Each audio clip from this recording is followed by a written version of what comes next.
Mic check. Okay, I'm not muted.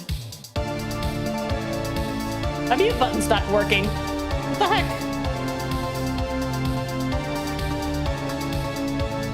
At least it's better to not be muted. I'll take it.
We are live on YouTube. Okay, we're good.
Good evening. Welcome. Tonight, class is in session. We're doing a class tonight. Are you guys pumped for another class? I haven't done a class in a while. I put my professional outfit on to play therapist, but I did not. Oh, we're getting subs. We're getting subs. Hype train incoming. Let's go. Let's get a hype train. Tonight's a good night for a hype train. Wow, we had a hype train last week. You guys are on fire. Class I love learning. We are learning. We are going to be doing some learning today. Let me drop into my classroom scene, and let me also switch my music. Let's get my regular BGM going here. I like to have a little tiny, extremely quiet BGM because otherwise I can hear my microphone making hissy noises and it makes me crazy. Shh, that's my secret cap.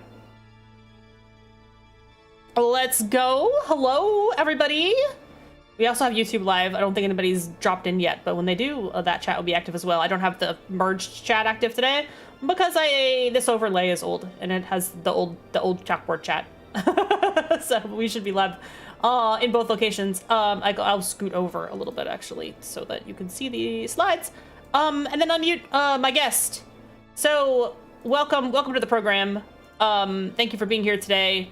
I said I wanted to do a episode on space travel, and I brought in my friend who works at NASA to do that with me because I thought I'd have some really interesting insight on the topic. So could you introduce yourself? Or you should be live. You should be unmuted now, I think.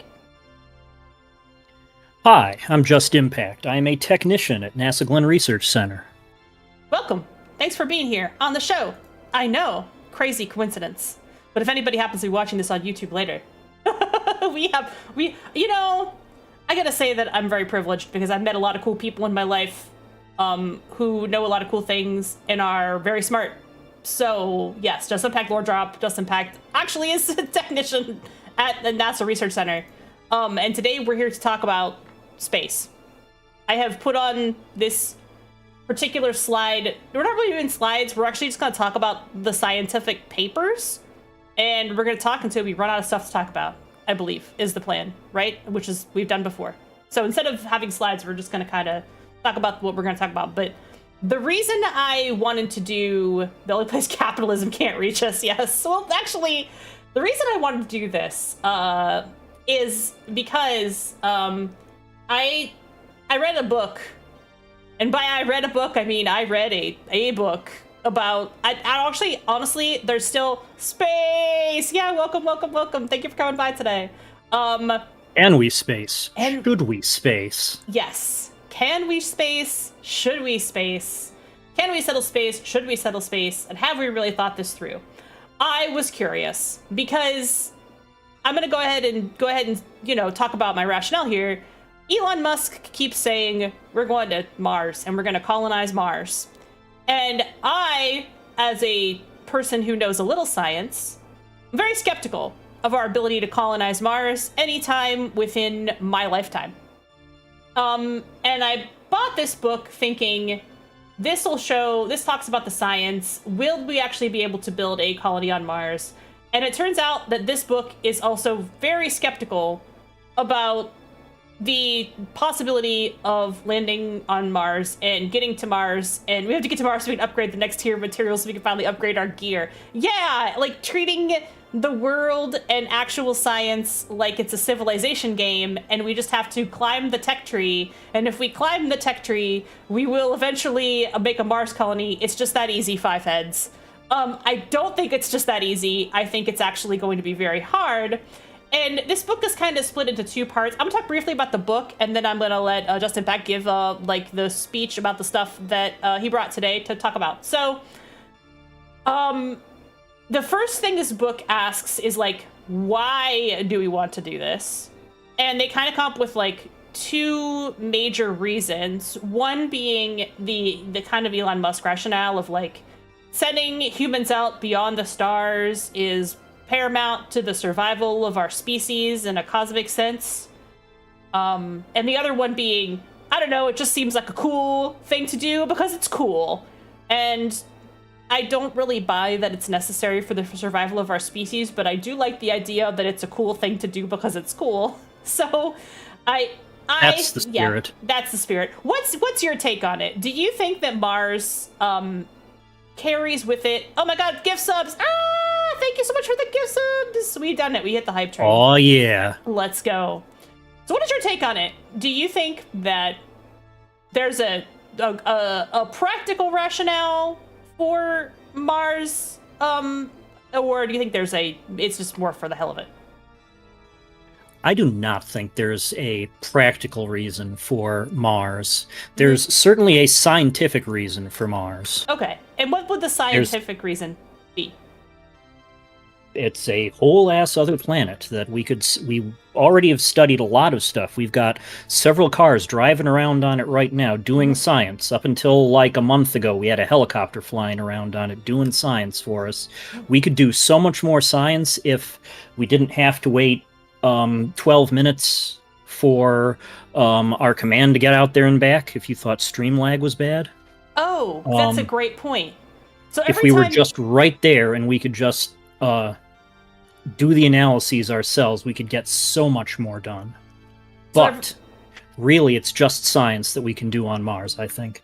Every time you send a command to a Mars robot, it takes 12 minutes to reach the robot. Is that true? I can do the exact math for you in a moment here. Oh, okay. Oh, thank you so much for the hype train. That's amazing. Everybody get your emotes. Get your emotes. Doing the exact math. How long it takes for a command to reach a robot on Mars. How many robots do 4 minutes to 13 minutes. 4 to 13 depending minutes. on where we are and where Mars is.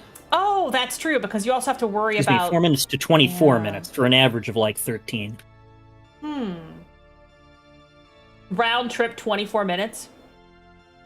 No, that's the one way if we're at as far apart as we can be. Oh, really? So that's one of the limiting factors already of trying to get people to Mars, is that it's sometimes a lot closer than it is other times. And if we were to try to send a ship to Mars, we'd have to wait for a specific window, right, to get our say we can get humans there. Right, because we can only pack so much thrust on any of our rockets, no matter what rocket we have. And so the faster we want to get there and the more directly we want to get there, the more fuel you have to bring and the more rocket you have to bring, and we just don't have that much yet. Right, that makes sense. Because orbits are elliptical, among other things. Yeah, and also because Earth and Mars are not orbiting at the same rate. Right? Like, we go around the sun at a particular rate, and Mars goes around the sun at a slightly slower rate, meaning that we pass each other sometimes, but we aren't always next to each other. It's longer to send nudes to someone on Mars. To send nudes. So, you suggested that we start by looking at what SpaceX is claiming about Mars, because I was interested in what their claims are and Elon Musk's claims about what SpaceX can do for Mars and what they think they're going to end up doing versus where, and I took this wholesale for my thumbnail because I thought this was a really cool little picture, but the road to making humanity multiplanetary, which is already kind of an interesting framing to me. We're gonna certainly is settle the stars, I guess. Okay. So here's what it says. You want to wake up in the morning, and that's what's going to be a faith. That's the future going to be great. That's what being a spacefaring civilization. Oh, thank you for the sub, Lon. How you doing? And about believing in the future and thinking the future is better than the past. And I can't think of anything more exciting than going out there and being one of the stars. Now, this image right here, this depicts a potential idea of a Mars colony, and you kind of see that similar geodesic dome kind of layout in this illustration, although they've decided that their Mars colony would be mostly underground, whereas they've just gone all out and put this directly on the surface of the planet. Which of those images do you think is more plausible? A fully underground colony or one that's more on the surface of the planet like this? We are either going to be in caves when we go to Mars, or we're going to glow in the dark. And why is that? Because the radiation? Because the radiation. Right. Mars's core is dead. It does not have a magnetic field. Okay. This is one of the reasons Mars has so little atmosphere. There's nothing stopping the solar wind from blowing everything off of the planet. Who needs a magnetic field? Who needs it? Okay. We do. It's us. It's us. Thank you for the sub. Thank you so much. We need a magnetic field. Why do we need a magnetic field, though? Because the sun is blasting huge quantities of protons at us all of the time. So this feels unlikely, then, to you. Because of too much radiation.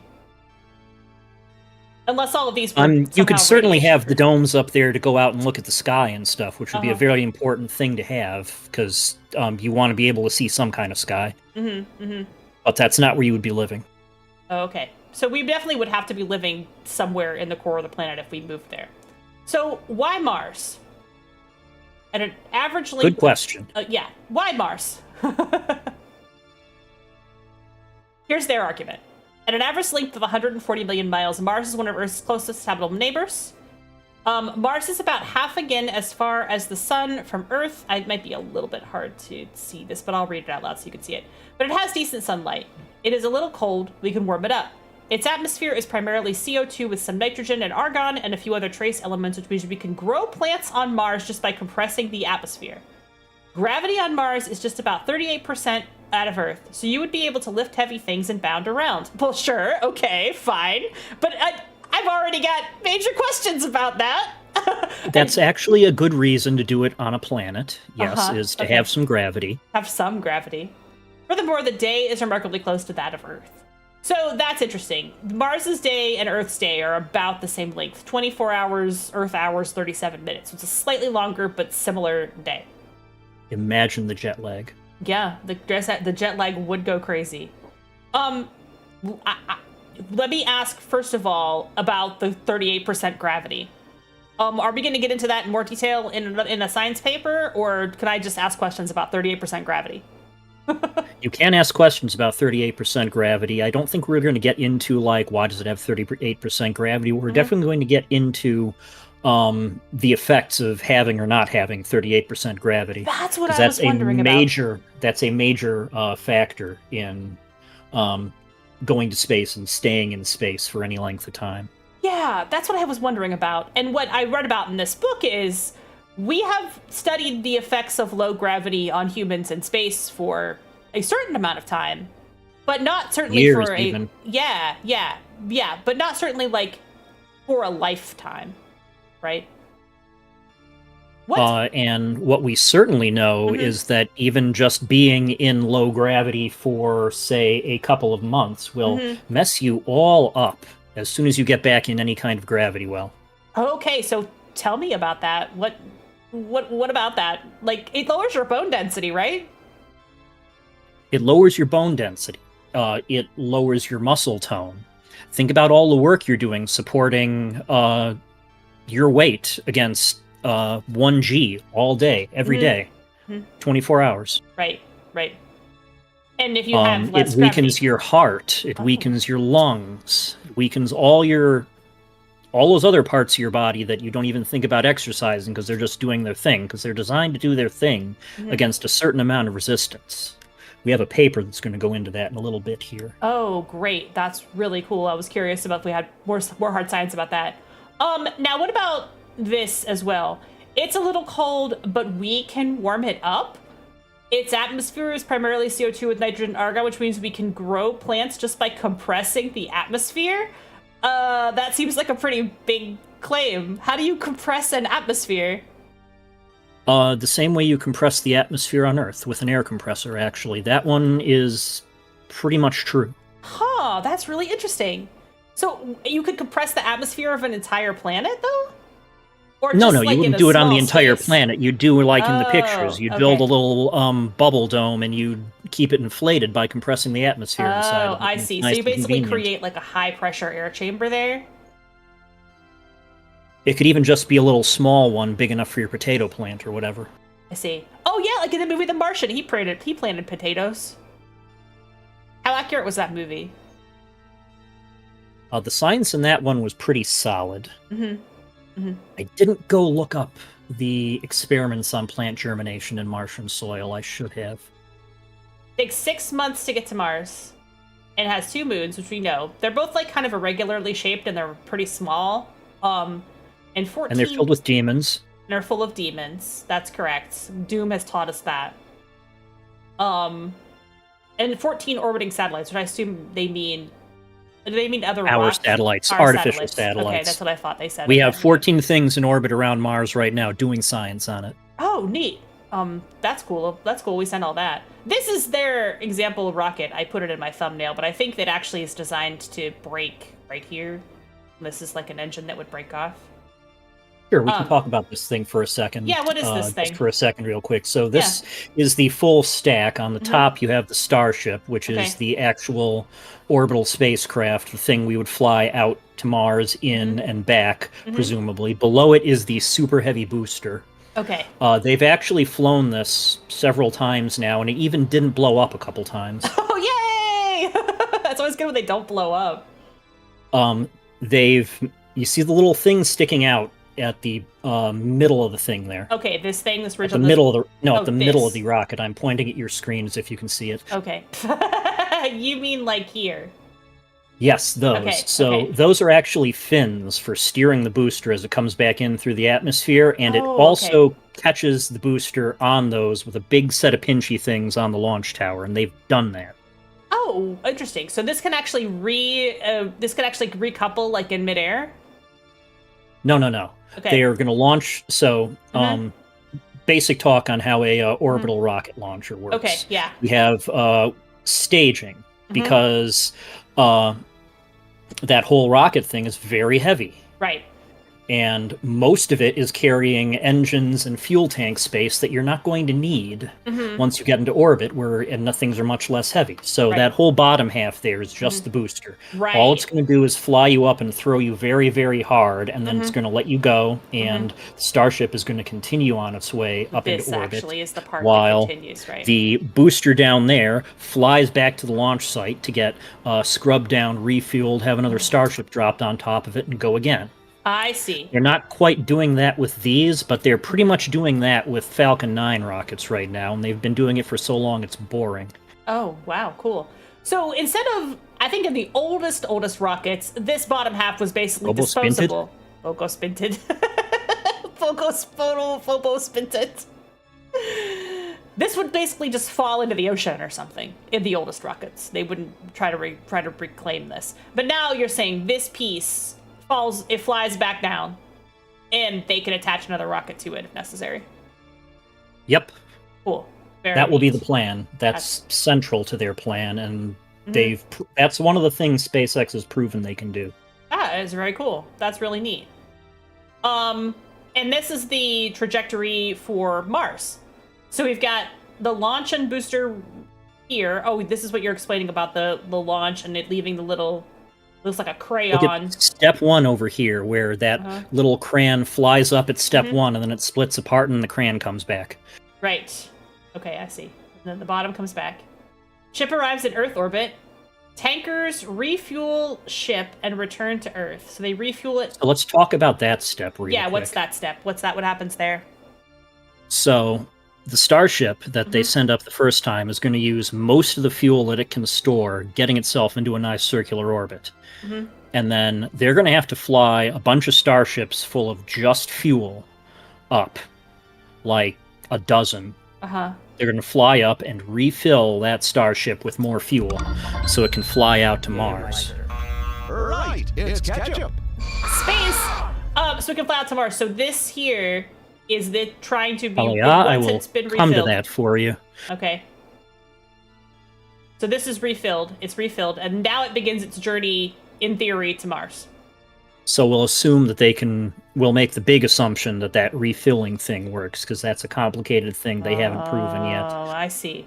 So we're only on step 2 in terms of what they've proven they can do. They technically haven't proven they can put a Starship in orbit. Oh.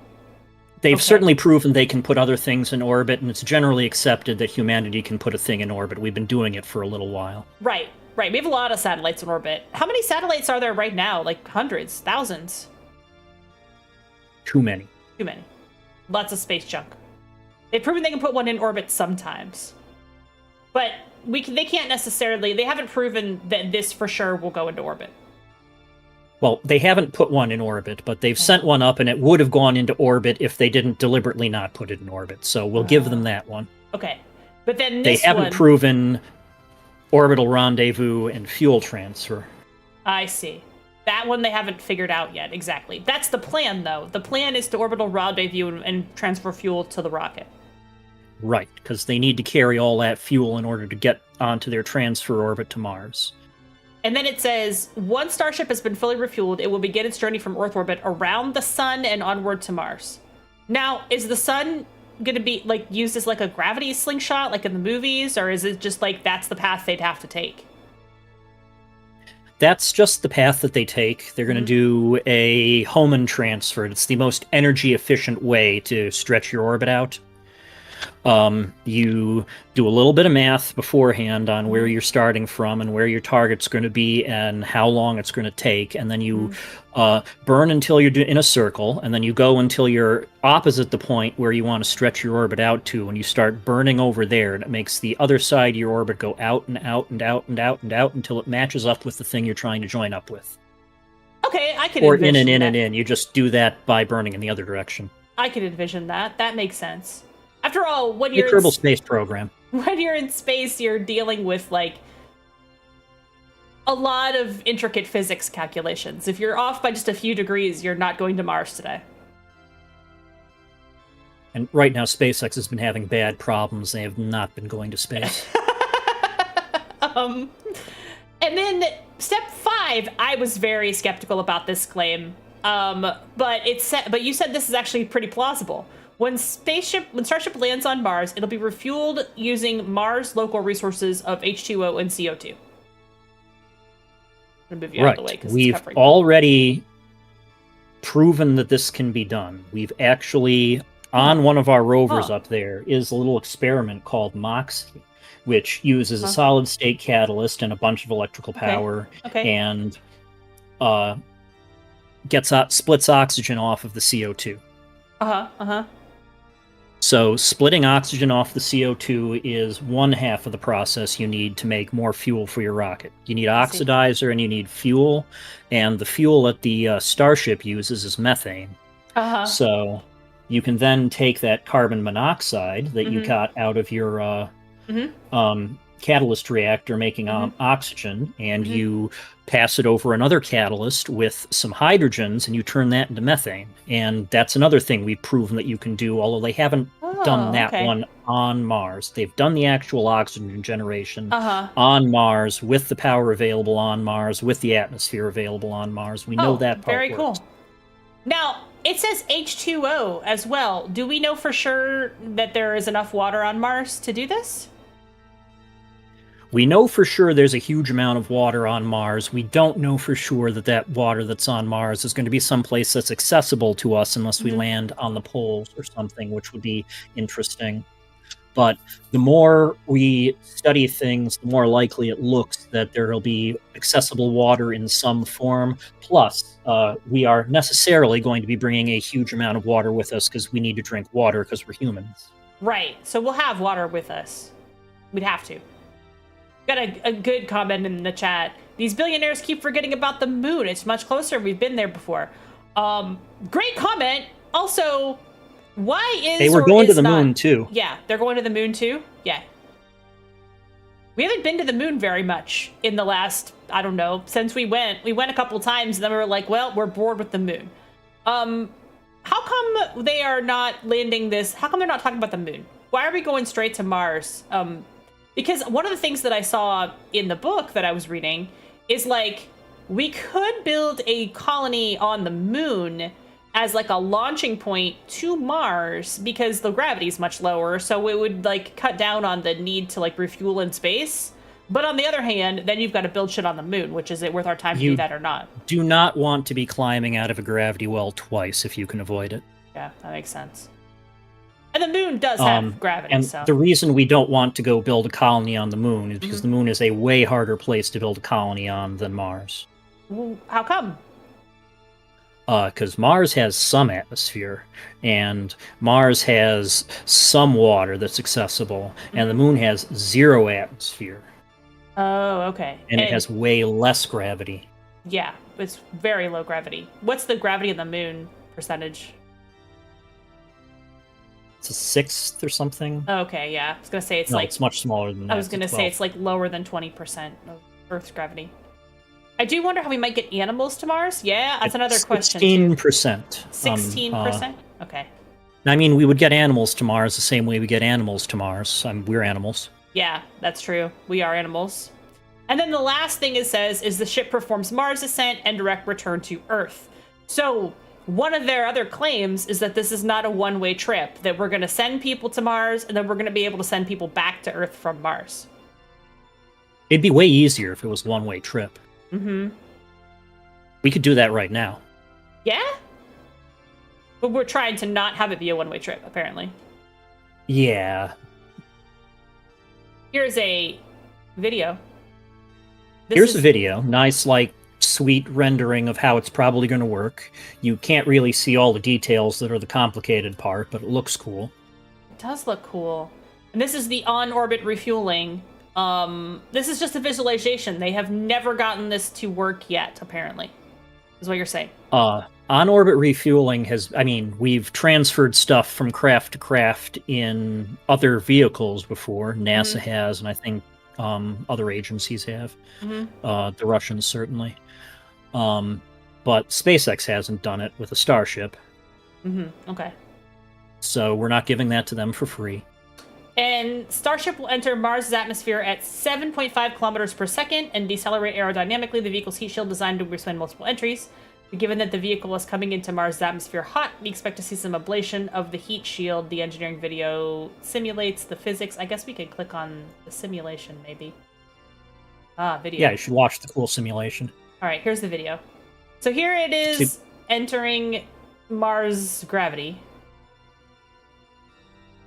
And you see the altitude, kilometers, versus the velocity as they decelerate through the atmosphere.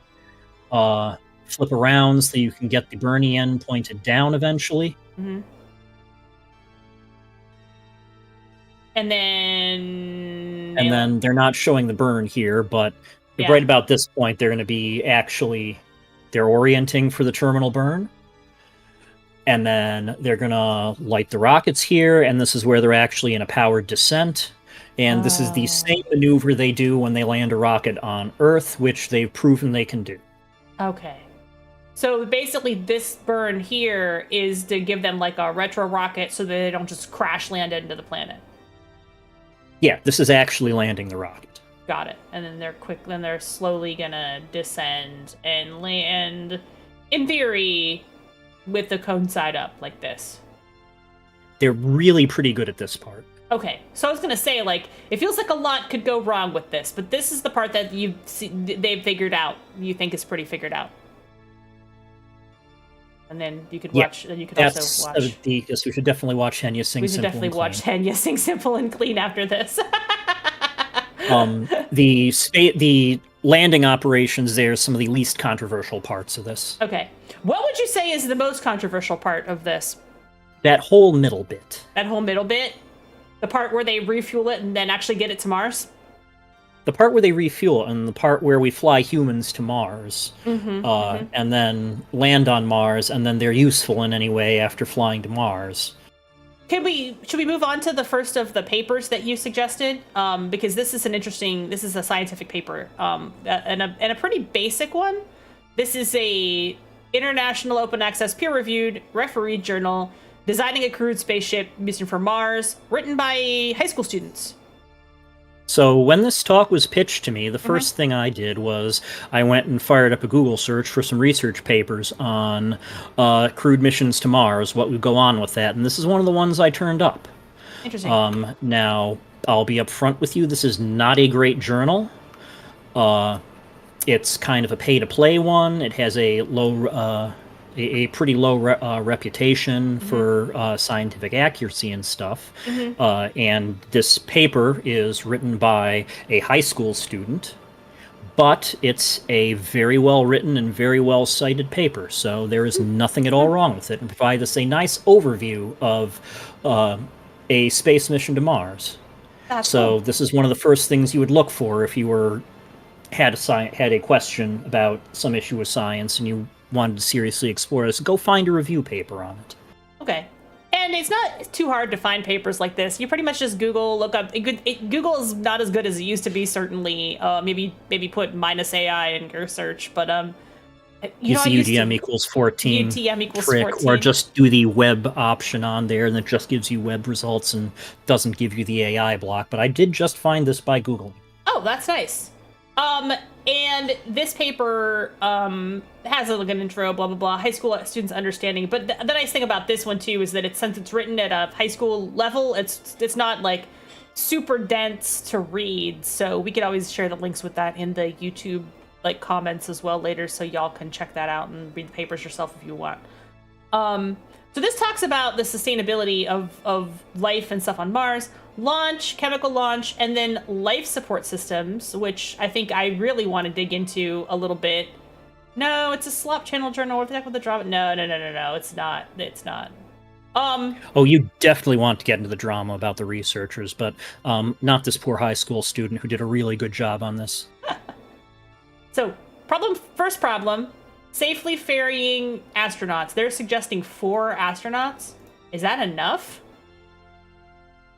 Sure, that's normal. Okay. And would those people... How long would those astronauts have to be in the rocket together to get to Mars? Months, right? 180 days. Okay. If you actually come down a little further in the paper here, it'll tell you exactly, right here in this section. Okay. Scroll up a little bit. So here's what it says. Total mission duration. Mars surface equipment and 1,000 Earth days approximately. Well, so let's scroll up to that. Let's scroll up to this figure here. So Okay. let's break this mission. Let's break this mission down. Okay. Let's break this mission down. So step 1 on the mission, and they're using SLS or they're using Vulcan and SLS on this. Okay. Which is fine. Rip to those though. But so the first step in this, and the sensible way to do one of these missions is send all of your crap there first. Okay. Because that can take as long as it wants. Okay. So this is just crap. This is just stuff. This is not people. This isn't people. This is your equipment. This is your non-perishable supplies. This is the thingies you're going to live in.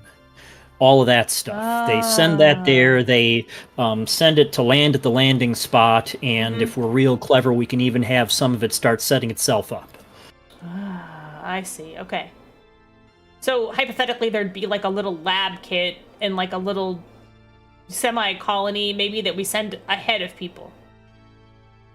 Right. All of that stuff. And then... Because we know we can send things to Mars and land them in a particular location. We can definitely do that. Sent to Mars 2 years in advance, it says. And what's the return hab? I'm assuming this plan would involve the return capsule. This isn't using Starship. This is using something Orion-like. Okay. And yeah, that's the thing they're going to live in on their trip out and their trip back. Let's see. Or that's the thing they're going to live in on their trip back. On their trip out, they're going to live in a slightly different thing. Okay. Oh, Sizzle! Good raid. How are you doing? We're talking about Mars. Welcome. Could we get a shout out for Sizzle? I probably could do it. My fingers work. Sizzle, great artist. Thank you, Pat Ware, for doing the shout out. Thank you. Thank you for writing. Yeah, we're talking about Mars today. We're talking about the science of getting a interstellar trip to Mars. Hydrate. I will do that. Let's talk about step 3.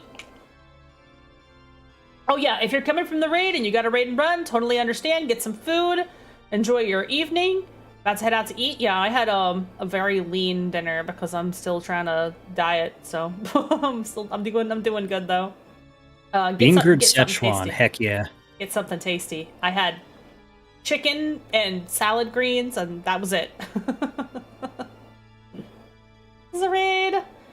Sorry, I got distracted by the raid. We were talking about this Mars plan. So the first step is to send all your crap. Let's reframe a little here, because let's compare this one to the SpaceX plan a little bit. Yeah, sure. Okay, here's the SpaceX plan. SpaceX plan says everyone gets in a starship and we fly the starship to Mars, and then we do science on Mars, and then we come home. Right. This plan says we do it in 2 stages. We send all the stuff to Mars. Five stages. We have 4 launches on here at least. Okay. This is launch number 3, and so the SpaceX launch. It's a launch. They refuel in orbit, land on Mars, do the science, and launch back. So it's technically just 2 launches, 1 out and 1 back. This is like 5 launches just to get to Mars. Yep. Okay. Setting the main hab. I assume this is the main habitat, the main astronauts, the ones actual people in it. That's sending just the vehicle up that's gonna go to Mars. Okay. And then launch 4 is when they send the crew capsule and the big engine up to tag up with the main hab module. Then the whole package is going to fly out to Mars. Oh, so this is in Mars, and this gets launched into space, and this gets launched into space, and then this junctions with this to land to Mars.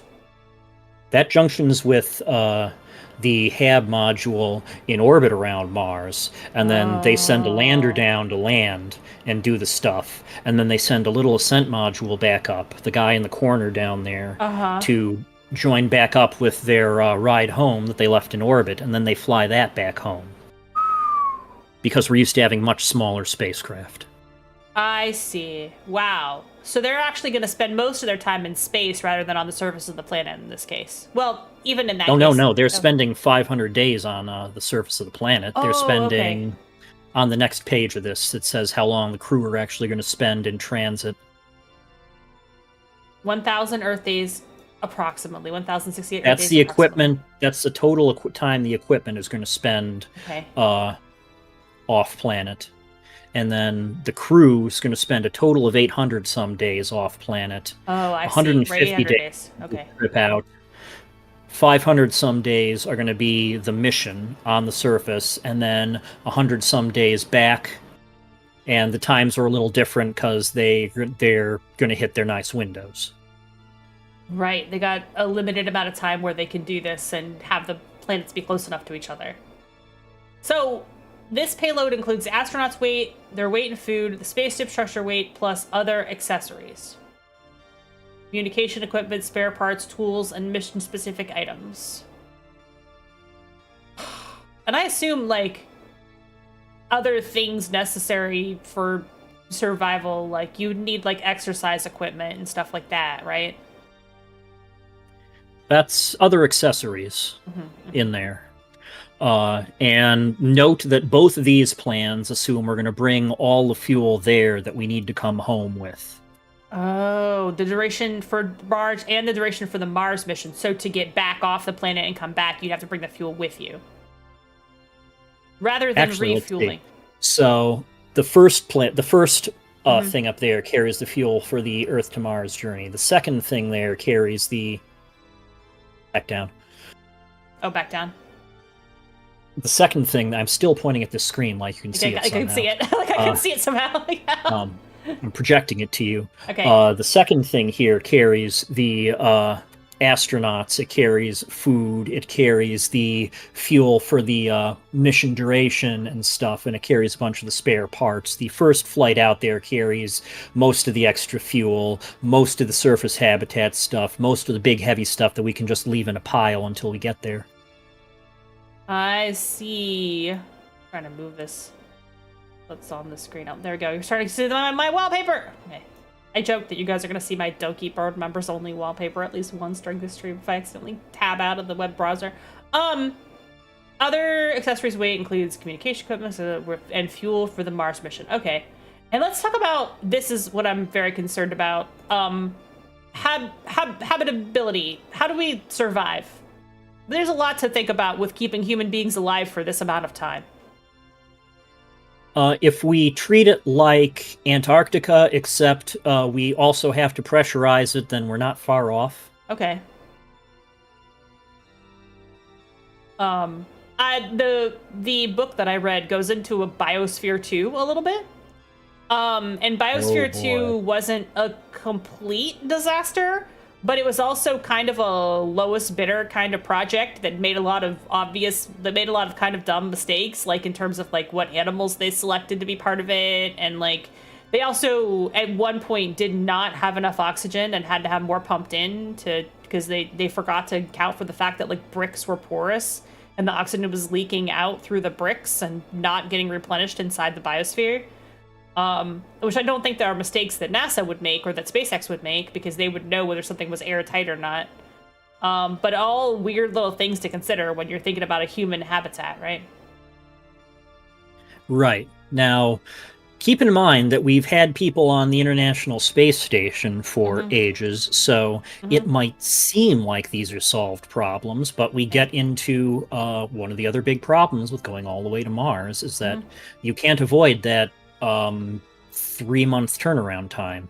Right. If something breaks, your replacement is 3 months away. As opposed to the International Space Station where you could get something up there next day, basically. Next day for sure. Okay, I was gonna say it doesn't take that long to get up there compared to getting to Mars where it's 2 months before you could get something. So talking here about closed loop life support systems, which is what Biosphere 2 was. NASA's veggie experiment. So this is like an experiment with basically creating oxygen from plants. I think the veggie experiment there is really just an experiment for can you grow plants? Oh, okay. Okay. which is an important thing to figure out. Right.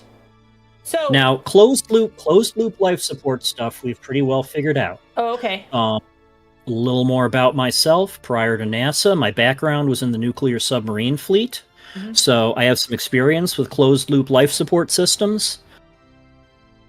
Yeah, I guess so. Because the submarine is also a closed loop life support system. So, once again, that's a fairly plausible thing. We know how to do that. Radiation protection. So you talked a little bit about how difficult this was going to be.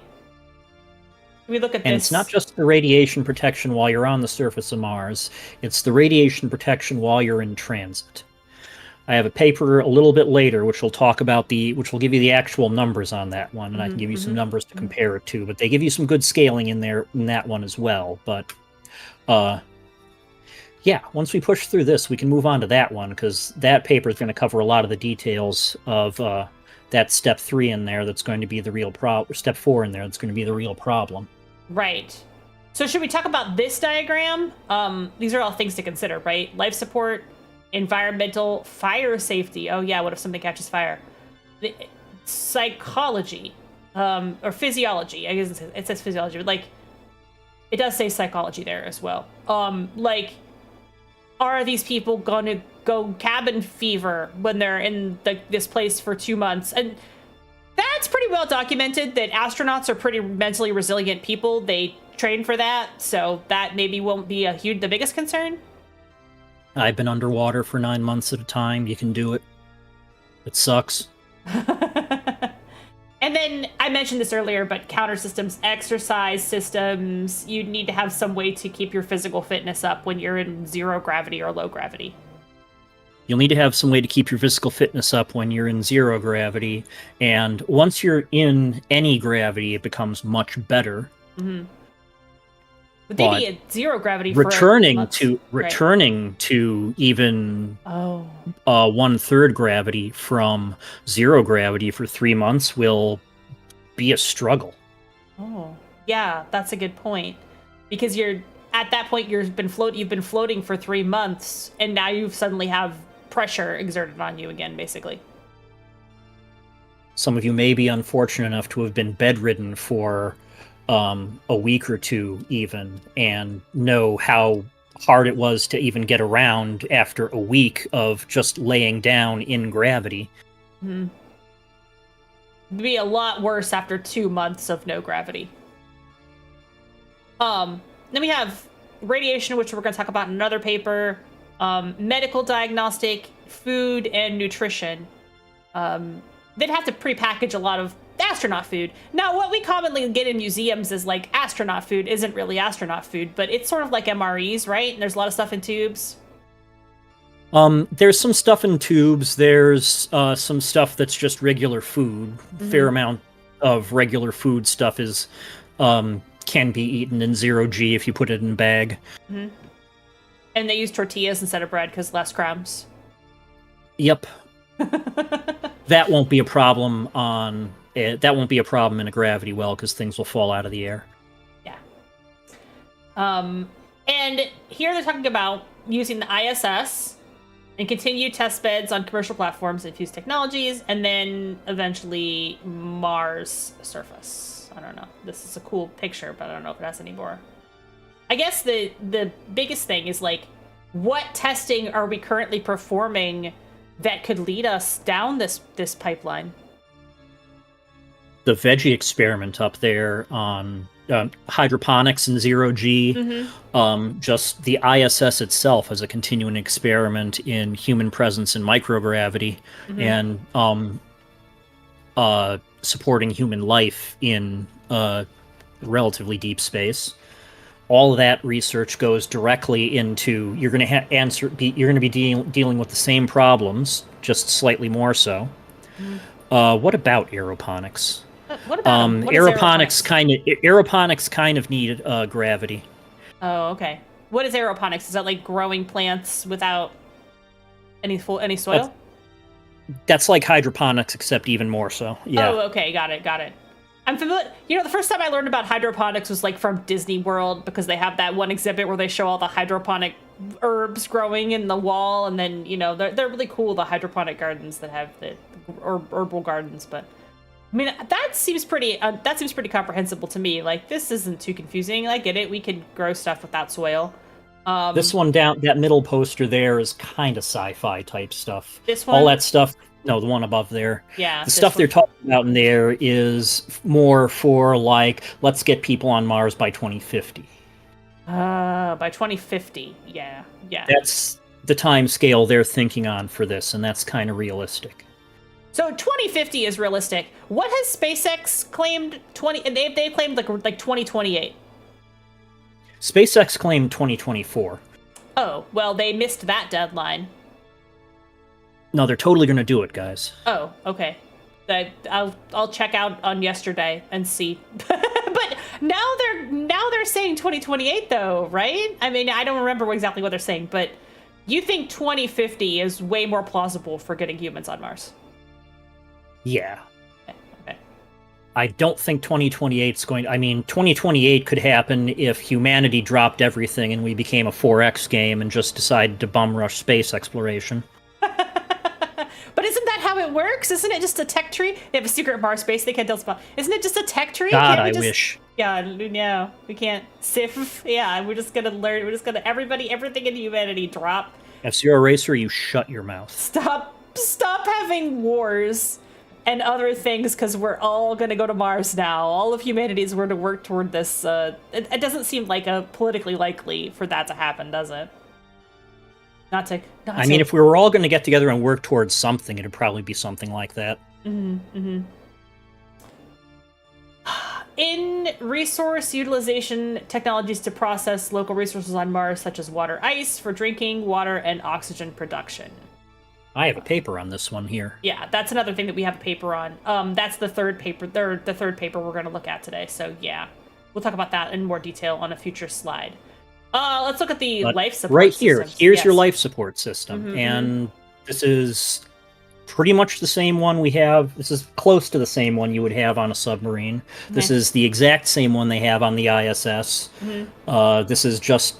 Here's the block diagram of what you need for a life support system. So I love how they have pissing right up front. Very important. I mean, we all do it. And then I guess they just turn it into water vapor and just kind of recycle the water? They do a couple of things with it. So on one of there, they send it to the water processor, which cleans it up and turns it back into the water that you drink. Very efficient. The other thing they do is they take the concentrated stuff that's left over when you get all the water out of it, and they send it to a further processor, which cooks it into dry stuff that you can throw away or put in your garden, and vents the water vapor into the cabin to keep you all from dying of nosebleeds. Oh, right. You got to keep it like humidified, basically. Just like a humidifier. And you can see condensate from the humidity also feeding into the water processor there. Oh, okay, I see. So that's the potable water, and then oxygen generation. Yes, so your water is also going to be your stored oxygen. Okay, right. Because it's way easier to store water than it is to store liquid oxygen. Oh, good point. Liquid oxygen, very flammable, very explosive, very scary. Liquid water, not so bad. And then you've got carbon dioxide reduction. You wouldn't want carbon dioxide to build up too much, or else you wouldn't be able to breathe in that either. So you have to remove that from the cabin and purify. So we got two steps on here. So we got the carbon dioxide removal block down there. That's scrubbing the gaseous carbon dioxide out of the atmosphere. There's a couple of ways to do that. You can use lithium hydroxide canisters, which are a kind of a one-way thing. They're a disposable or a consumable resource, but they're super easy and efficient because they're just a big can of powder that you blow the air through and it takes the CO2 out of it. Or there are various... Yes, Pat, we know. Like Pat, where? Thank you. We don't breathe piss. We got various more involved machines you can use which can scrub CO2 out of the air continually reusably. There's a system we also use on a submarine, and they're why submarines smell the way that they do if you ever toured one. Ah, okay. Would we be able to get there faster if we got everybody on board, given the need to study for longer the effects of zero-G in space on the human body? How much? We've had people in zero G for longer than they would be for longer than they'd be in reduced gravity on this trip out. Okay. So that we've part's had people on the solved. ISS for that long. Mm-hmm. Okay, that part's kind of solved. I think a really interesting line of conversation came up on the server, which was like, well, if you put some people on Mars, eventually you're going to have more people on Mars. But my feelings on that, and after reading this book about it, is not necessarily. We don't necessarily know what it's like to get pregnant and have a baby in any type of lesser gravity than the gravity we have here on Earth, because nobody has done that. You definitely did not hear it from me, but there are certain plumbing difficulties with even starting the process in microgravity. Oh, okay. I thought that was actually solved and people could have sex in space, but I guess there's still like the logistics of the reproductive act and whether you could have reproductive sex in space. Like, I'm confident you could bang on Mars, but maybe not on the way. Oh, okay.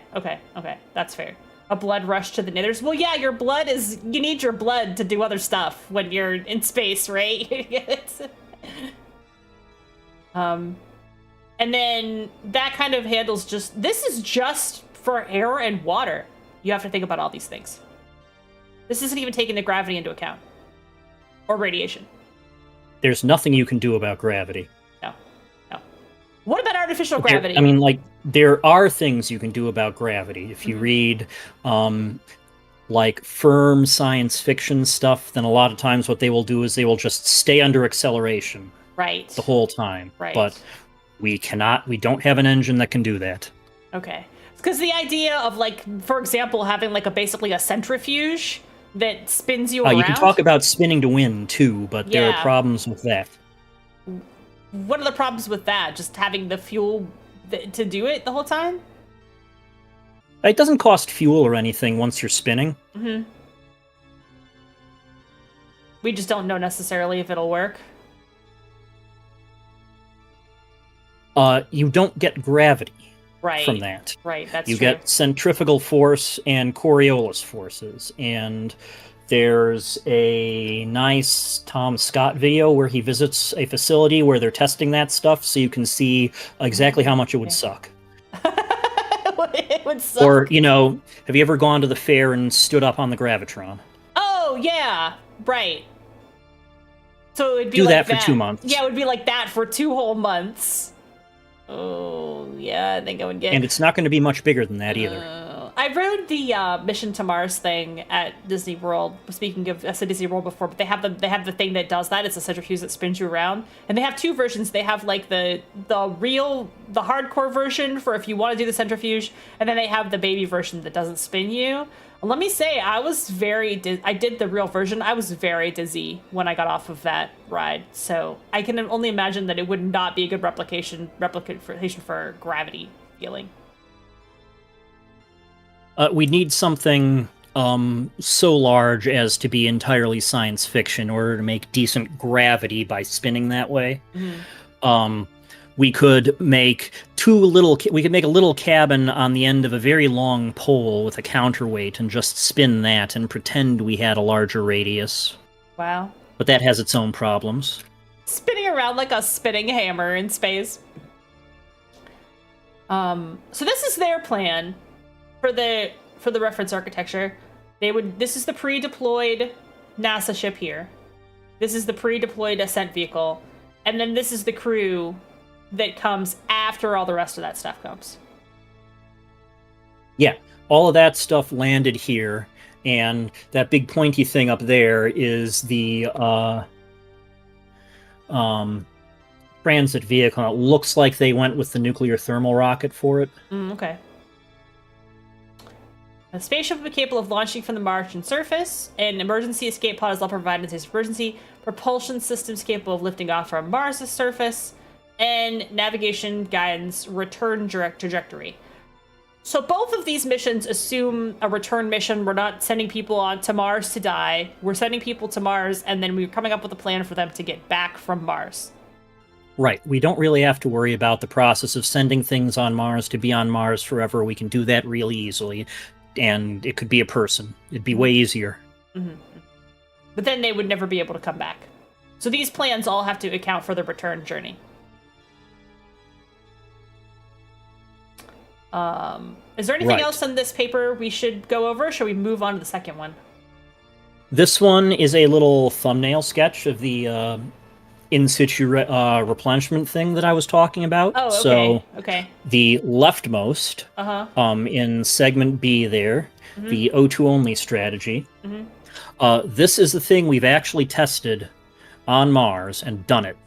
Cool. We can take 2 CO2s and pass them over a irreplaceable platinum cubic zirconia catalyst bed, and it splits into 2 COs plus some oxygen. Okay. And that way we get some oxygen. Or if we find water in quantity, then we can do plain old electrolysis, like thing on the end there. Okay. And if we used a hydrogen-fueled rocket for our return stage, then that's all we need to do. Because we have hydrogen easily, and then we have oxygen, which is useful. So that's a useful byproduct. And no problem. We, if we use the Starship, which we might well, then we're using the Sabatier reaction there in the middle, which requires a source of hydrogen. In that strategy, they shipped hydrogen from Earth. They're not assuming that they're going to find any water. Okay. So if they do find useful water on Mars, they can do this strategy. If they don't find useful water on Mars, they can do this strategy, assuming we're shipping the hydrogen from Earth. And, like, if they use the Starship, which has theoretically a ridiculous... If they use a cargo Starship to carry stuff there, they can send arbitrary quantities of stuff, because Starship is huge. Oh, okay. So they could just send all their fuel there and not worry about any of this, but where's the fun in that? No, where's the fun in that? We're not going to worry about the algae and engineered microbe thing up there. That's a little bit speculative. A little bit speculative? Is this like terraforming? Like trying to create life on Mars?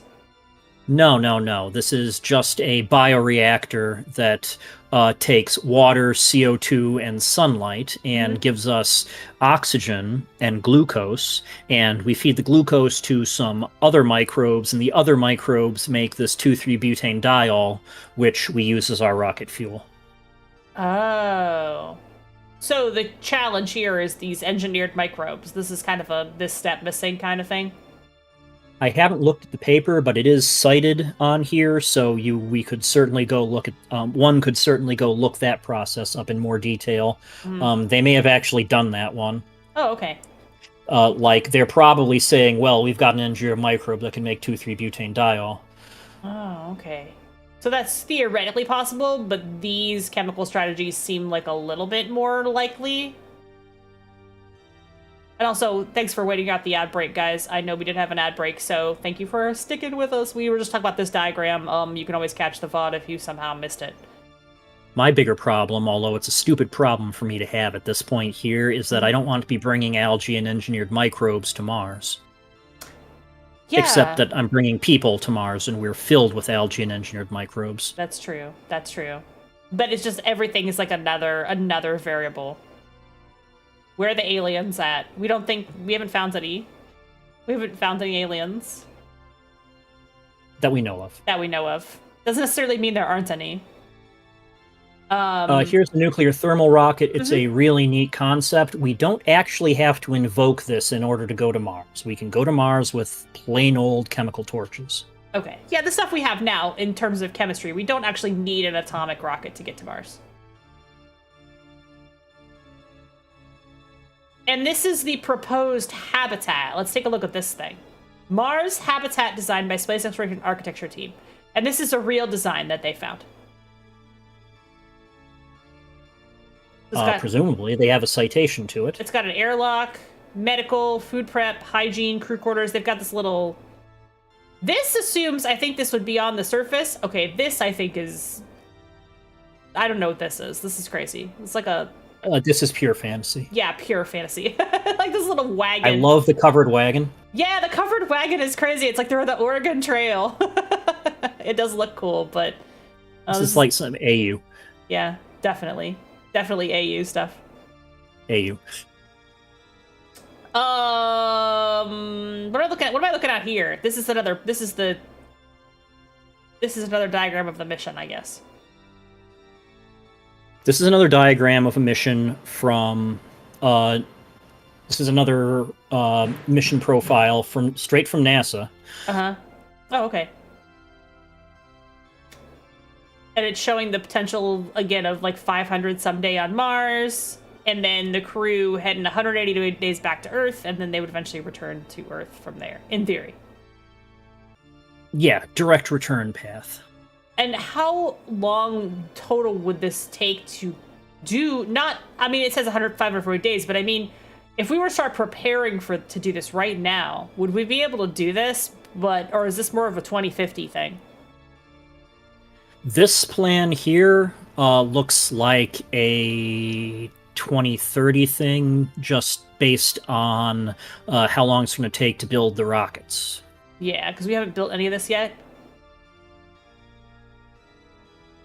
And the summary and conclusions. A spaceship mission to Mars is a mammoth exercise in planning, latest technology, and knowledge of challenges to be faced.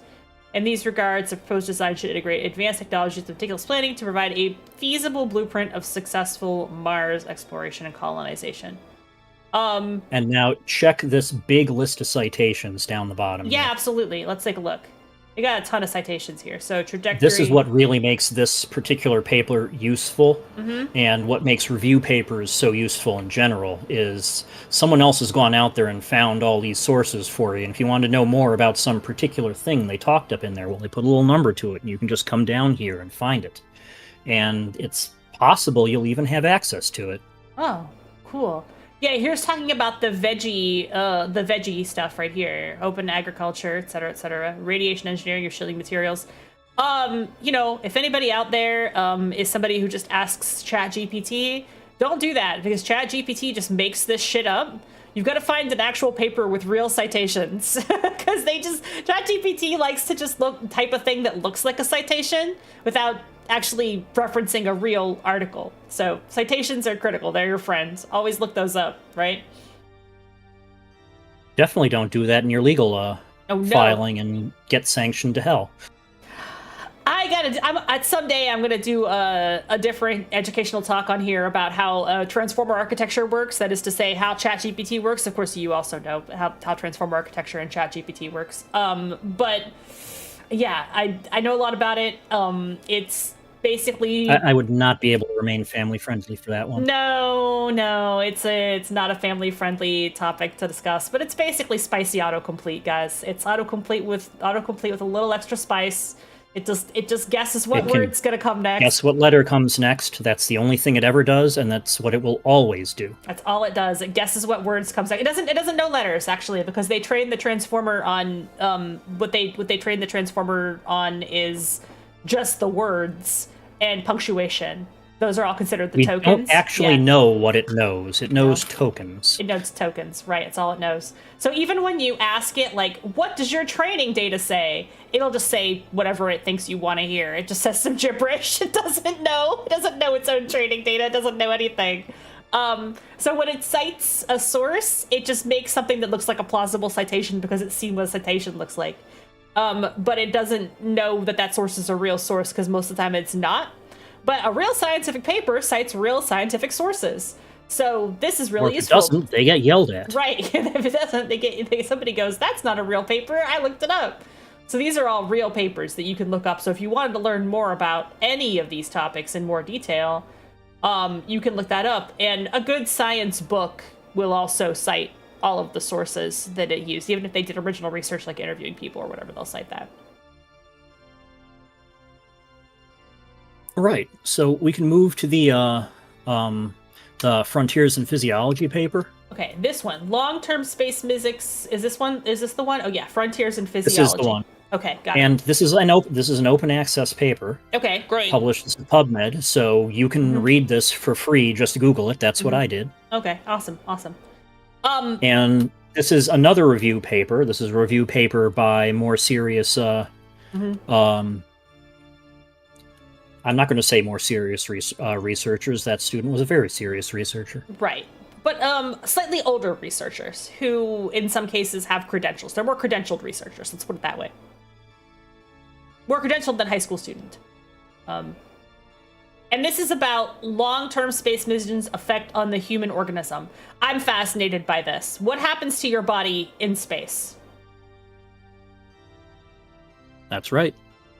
So it breaks down cardiovascular system, respiratory system, nervous system, your senses, your musculoskeletal system, your digestive system, immune system, excretory, and reproductive systems. We talked about reproductive, so let's get into the details about it. This is a right there in the review. intro. Yeah. It's some nice statistics. Okay. Where we talked about the radiation hazards. Oh, cosmic radiation, galactic cosmic rays, or GCR, or solar particle effects, SPE. The GCR comprises high-energy protons, helium nuclei, and heavy nuclei with energies above, what does this say? I can't read this. I don't know what these units mean. 10 GeV over AMU. 10 giga-electron volts per atomic mass unit. You don't need to know what that is. It's big. Okay, got it. It has a giga in it. It's got a giga in it. Got it. Okay, gets a giga. Okay. Heavy ions, which account for only 1% of the total mass, belong to high linear energy transfer LET radiation, which could seriously damage human cells, tissues, and organs. Shielding against GCR, which is galactic cosmic rays. That sounds so Marvel Comics. That sounds like what made the Fantastic Four happen. That's real? It's real, but instead of giving you superpowers, it gives you super cancer. Oh, right. It could just I give can digest this one a little bit more for you. Okay, so yeah. Your ionizing radiation you're going to face in space is gammas from the sun. That's just photons. And high energy particles from the sun, and really high energy particles from cosmic rays. Right. And the really high energy particles are the ones that we're worried about, because the really high energy particles, we're talking about a proton with the energy of a baseball. Just going right through your organs. Well, no, it's going to go in there and it's going to find some hydrogen on your DNA somewhere. It's going to smack it and totally shatter that codon.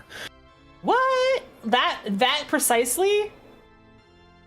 I mean, that's what's going to happen. Yeah, oh wow. You might think that's a small target, but there's a whole lot of them. Oh, that's true. Only a couple of them have to hit you for them to knock your hydrogen out of whack and cause bad things to happen to your body. So here's, at the bottom of that paragraph here, we have some numbers to put this stuff into scale for you. On average, you get a background radiation exposure about 2.4 millisieverts from all sources. That's the sun, that's radon, that's your TV if you have a TV, that's anything else the that's 5G. around you. Like 2.4, no, it's not the 5G. That's not the 5G. It's not the 5G. Okay, no. Oh, it's not. Okay. But your TV. And or your if you spend 6 months on the space station, the micro is also not ionizing. Oh, okay. You spend 6 months on the space station, you get 25 to 50 times that. So this is mostly from the sun, is what you're saying. And space. That's also from the sun and from galactic cosmic rays. You lose the shielding from the atmosphere, and you lose some of the shielding from the Earth's magnetic field, but you still have the shielding from the radiation belts. Okay. And a Mars when you're on the mission to Mars, you're not going to have that shielding for a whole trip out there, and you're not going to have that shielding for the whole time you're there. So you're expected to be... I just looked at those numbers. That's an insane 1200 jump. Millisieverts. That's an insane jump. From Earth, you get 2.4 millisieverts, which is the unit of radiation. And on Mars, you would get up to 1200. And to put that into perspective, in my entire career in the Navy, operating a nuclear reactor on a submarine, I received 0.18 millisieverts of radiation. Wow. Wow, that's an insane amount of radiation. I mean, I knew radiation was a problem, but that is a crazy amount. Equivalent to 12,000 chest x-rays. Equivalent to 12,000 chest x-rays? Like, and is this... millisieverts is, like, over time, right? So, like, 12,000 chest x-rays, like, over your lifetime? Or just all at once? A chest x-ray does 0.1 millisievert. That's how much, it's a unit of dose. It's a unit of radiation absorbed by the body. So over those 6 months, that's like you got 12,000 chest x-rays. Wow. Wow. If we break that down, you're getting like 100 a day or something. Oh, okay. Okay, I get it. Oh, yeah, annual radiation exposure. So annual radiation exposure. So over a year, it'd be like getting 1,000 chest X-rays a month, essentially. Experiments with terrestrial animal exposed to cosmic rays are used to assess health risks of long interplanetary journeys. Although the present review focuses on the effects of long-term space flights, the short-term spaceflight data are included to do their high scientific value. Okay, interesting. So 600 times, if anything, will probably fuck you up, radiation or not. Yeah, that's 600 times the amount of radiation you'd normally get is a hell of a lot of times more radiation than you'd normally get. That's a lot of radiation, bro. Wow. We're talking like whole percentage increases to your chance of cancer. Talking actual damage to your systems from radiation. So what are they doing to mitigate that? That seems like the biggest hurdle we'll have to face on Mars. You can't do anything to mitigate galactic cosmic rays. Like they said, you can't shield against those. They're too fast and too hard. It's actually worse if you put water in front of them to shield them, because then what you get hit with is a whole bunch of particles going very fast and very hard. So all the stuff we just talked about, like getting the rocket to Mars, this is one important step, but just not getting super cancer from going is a whole other step. That's correct. So the adverse impact of space environment consists of reduced tolerance of physical fatigue. We kind of talked about this. Circulating blood volume decreases significantly. It lowers your blood pressure because you don't have gravity to push your blood around your body. It lowers your blood pressure, and your fluids your fluids come out of your blood and just go into your body tissues. What? We have this whole system. So we have this whole system that soaks up all the fluid that comes out of our blood and pumps it back in and stuff, and that relies on gravity. Oh, which we don't have. Right. So your fluids just come out of your fluids just diffuse into your body, and your blood volume goes way down. Okay. So if a vampire goes into space, does it count as seeing the sun, or does the sun stop being the sun? Sorry, dumb question. But actually, when Didn't you read Blindsight? What? Didn't you read Blindsight? Oh, I didn't. Is that a vampire in space? Go read Blindsight. Okay, I'll go read Blindsight. Okay, I gotta read vampires in space. I gotta know what happens if I go into space. So your blood will actually sort of start to, like, fluids will leak out throughout your whole body? They leak out into your body. They don't leak out of your body. It's just, instead of staying in your circulatory systems, it kind of just goes out into spaces, and it never gets picked up because it's just floating around, the same way everything never gets picked up because it just floats around in space. Huh. Staying in space for up to 6 months causes a decrease in heart rate, arterial pressure, and pulse pressure. Yeah, I figured it would lower your blood pressure because your heart has to work to get your body to move blood around, right? And if your heart doesn't have to work as hard, your blood pressure is going to lower. That's right. And then when you get back into gravity, it can go quite badly for you. Oh, because then all of a sudden your heart has to work much harder than it was for the last several months, which could cause your blood pressure to be... basically, your low blood pressure is going to be very bad for you at that point. That's right. Okay. And that's rough for astronauts to deal with when they're coming back to Earth, where we have Earth. And you're going to be going to Mars, where you've got nobody except 3 other people who are in just as bad shape as you are. Oh, yeah. It's like getting the bends. That is what it's like, right? Like when you scuba dive, you get the bends. Valid metaphor. Yeah, okay. A little bit different, though. This phenomenon results from impaired baroreceptor and blood pressure control. Okay, so this is about the blood pressure. So they use exercise to mitigate this to some degree. Yeah, you can do like you can strap yourself, you can like rubber band yourself down to a treadmill and run, and you can do resistance training with big rubber bands and a bunch of things like that, and you can keep your skeletal muscles working, and the more you keep your skeletal muscles and everything working, it kind of almost works like being in gravity. Okay. Microgravity also factors in the reduction of the left ventricular mass of the heart. So that's the side that pumps. This is just straightforward muscle atrophy, the same way any other muscle atrophies when it does less work. It's just that it's normally impossible for your heart to do less work on Earth.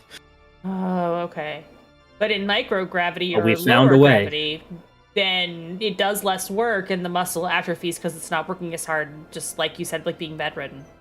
Only for your heart.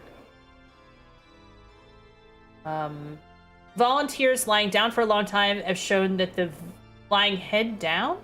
Oh, I see. So, like, this is just like that. Like, you're upside down. Yes. Okay, I see. How would healing broken bones in space work? I think that's in this paper, too, isn't it? They talk about... Oh, yeah, skeletal system is in here, actually. Respiratory system. This is Mars's atmosphere. So Mars' atmosphere, not breathable, obviously. It would kill you instantly. It would kill you instantly. That's way too much CO2. There's no oxygen in this mix, really. No, all the oxygen would diffuse out of your bloodstream immediately, and you would die of hypoxia instantly, the same way you would if you stood on Everest. Oh, right. It's like taking off your helmet in Outer Wilds. You're done. You just go breathe and die. Conditions. Healing broken bones in space would work poorly. Oh yeah. Fringe, because they wouldn't have enough.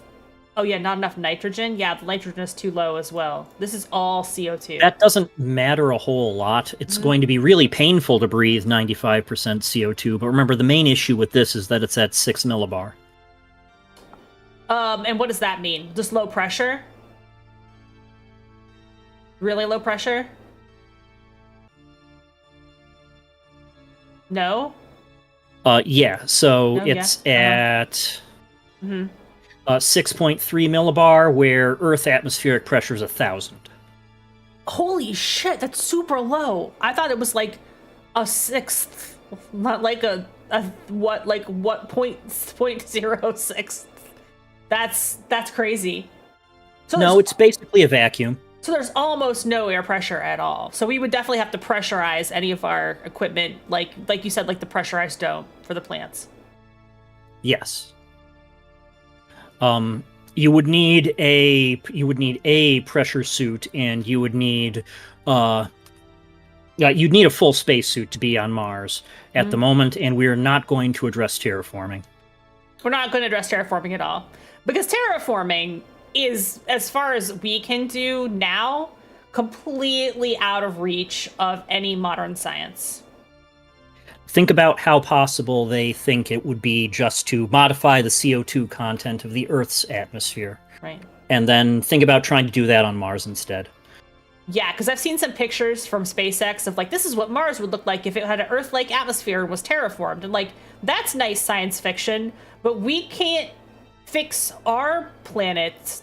I mean, we did to some degree, like the ozone layer is better than it used to be, but we are still struggling with like our atmosphere and how clean it is. So the idea of changing the atmosphere in Mars to be Earth-like is really out of scope for any science that we currently have. Is that correct? That's correct. Yeah. Fixing existing ecosystem is much easier than bootstrapping one. Yeah. So decompression Yes. sickness, obstacle to the proper functioning of respiratory in space. This one, this section here shouldn't really be surprising. You're Right. walking out into a vacuum. So, you're going to have all the problems as if you walked out into a vacuum. Right. And that would obviously apply in transit as well, because you're just walking out into even more of a vacuum. Right. It's the same as a spacewalk, and it seems like the lack of atmosphere on Mars is so low, 6.36. It barely even counts as any pressure. It's basically zero pressure. And I don't know the answer to word effect. We're fighting about effect. I have to look it up. I know the difference between those two words. Honest. But no one ever uses it in the third usage there. Yeah, that's true. Yeah, effect. That's right. I think. One of the major concerns in the context of long-term radiation exposure is lung cancer. Oh, this is from the radiation. Yeah, so this is special. This is the special space turbo cancer that you get because the cosmic rays go in and they poke little holes in your lungs. Loss of lung structures and functional alteration resulting in airspace increase and diminished breathing. These long-term abnormalities in lungs persist after 2 years of space radiation exposure. Oh, that seems really bad. So your lungs take in cosmic radiation and they eventually get little tiny holes in them and they just have reduced capacity? It's not that they take it in; the cosmic radiation just blasts through you like you weren't there. But your lungs just happen to be especially badly affected by it. And so that's the nervous system. There's a whole section on the nervous system. So the state of weightlessness removes stimulus, disrupting spatial orientation in response to head tilt. Of course, when you're in zero gravity, you don't have any sense of what is up or down because there is no up or down. That makes logical sense. And it may actually lower your fine dexterity and make you disoriented, it says. A lot of your fine dexterity is a product of proprioception, your sense of where your hands are, Okay. and that functions due to tensions in the skeleton and the muscles, telling you by the weight of your hands in various places on your joints where your hand is, and there's no weight. R.I.P. Mars travelers. It's starting to seem that way. Yeah, it's starting to seem R.I.P. to these people out there. How are they going to survive this? This is crazy. So you're going to start to lose dexterity because you basically You lose don't know where your proprioception. hands are. That, you know what? You don't think about proprioception. It's one of those hidden senses, like you know where your body is, like muscle memory and stuff. I can't imagine like losing track of where my hands are because there's less air pressure. That's such a weird thought. Gravity. It's less gravity. Because there's less gravity. This is another one of those gotchas where it's a thing that functions based on... This is a thing that functions as a result of you having weight, and you don't have any weight. Or you have the wrong amount of weight. So you just lose track of where your body parts are because you don't feel the weight of them on your body, basically. Yes. Vestibular obtural reflex compensates for head movements. For planes such as gravity has no effect on that. But the spinal cord... Oh, yeah, the spinal cord will stretch. You actually get a little bit taller if you spend some time in space, right? Because it stretches you out a little bit. I mean, you get taller when you lay down at night. Oh, true. By an inch or two, maybe, sometimes. Space motion sickness is one of the first distressing phenomenon. That's kind of self-explanatory. If you have motion sickness, you might get motion sickness going into 0G. It never goes away. Oh. You don't get used to it after a while, you just keep the motion sickness. Ugh. Pretty much.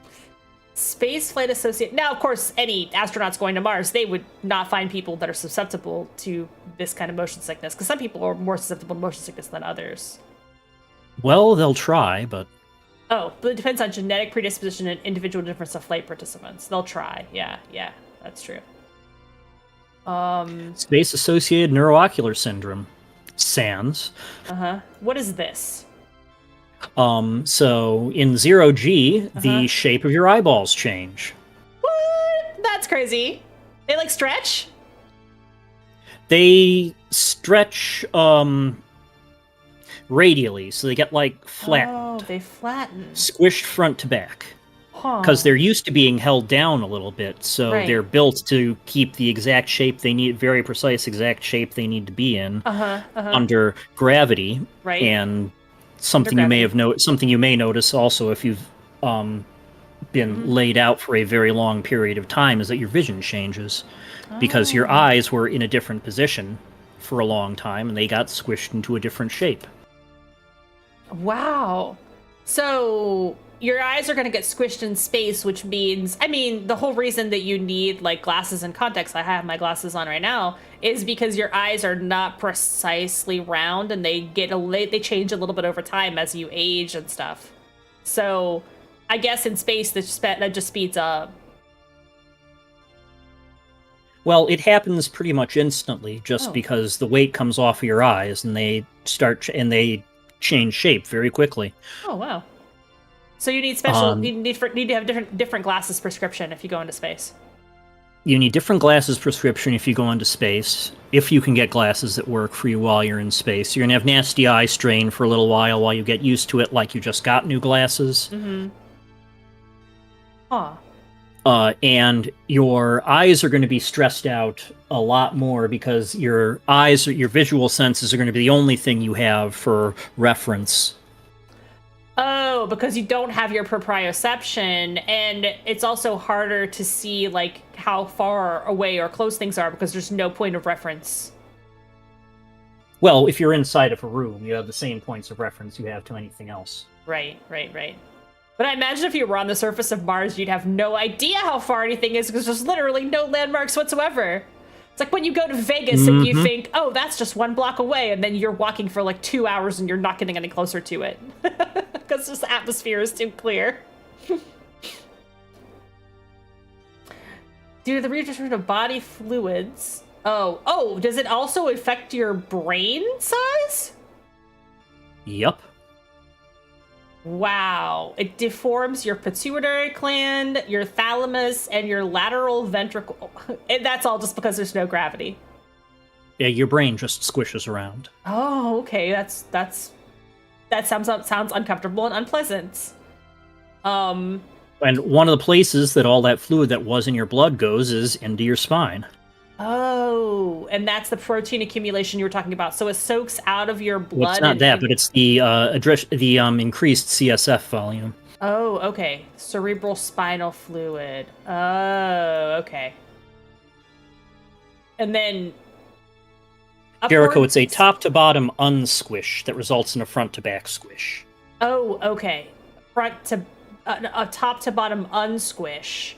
You get stretched out, which means you get squished. Because we're used stupid bags of mostly water. Because we have pressure on our bodies from gravity that's constantly like pushing us down.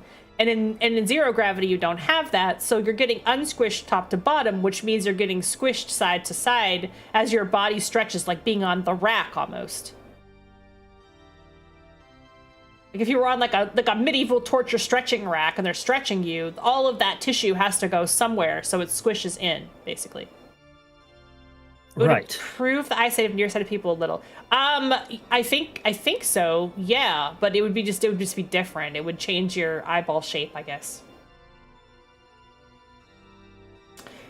I wouldn't count on it improving things. Increased intracranial pressure, or ICP. Woof woof. Can lead to visual disturbances or nausea or vomiting, so not the good ICP, unfortunately. Accurate. the kind of ICP that needs some nausea and vomiting. And these symptoms occur in space only. The macroscopic changes also involve neuroplasticity changes.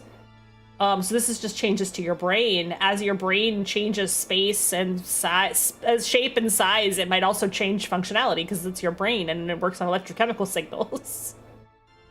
Also, just like all those physical systems that stop getting used because you're out of gravity, start to like get weak and lazy, all those neurological systems that aren't getting used because you stopped being in gravity, like the ones that help you tell which way's up or keep your balance or Oh, all your of that balance stuff. It's systems. also not getting used, so it also starts to atrophy. Oh, and this is a question that I had.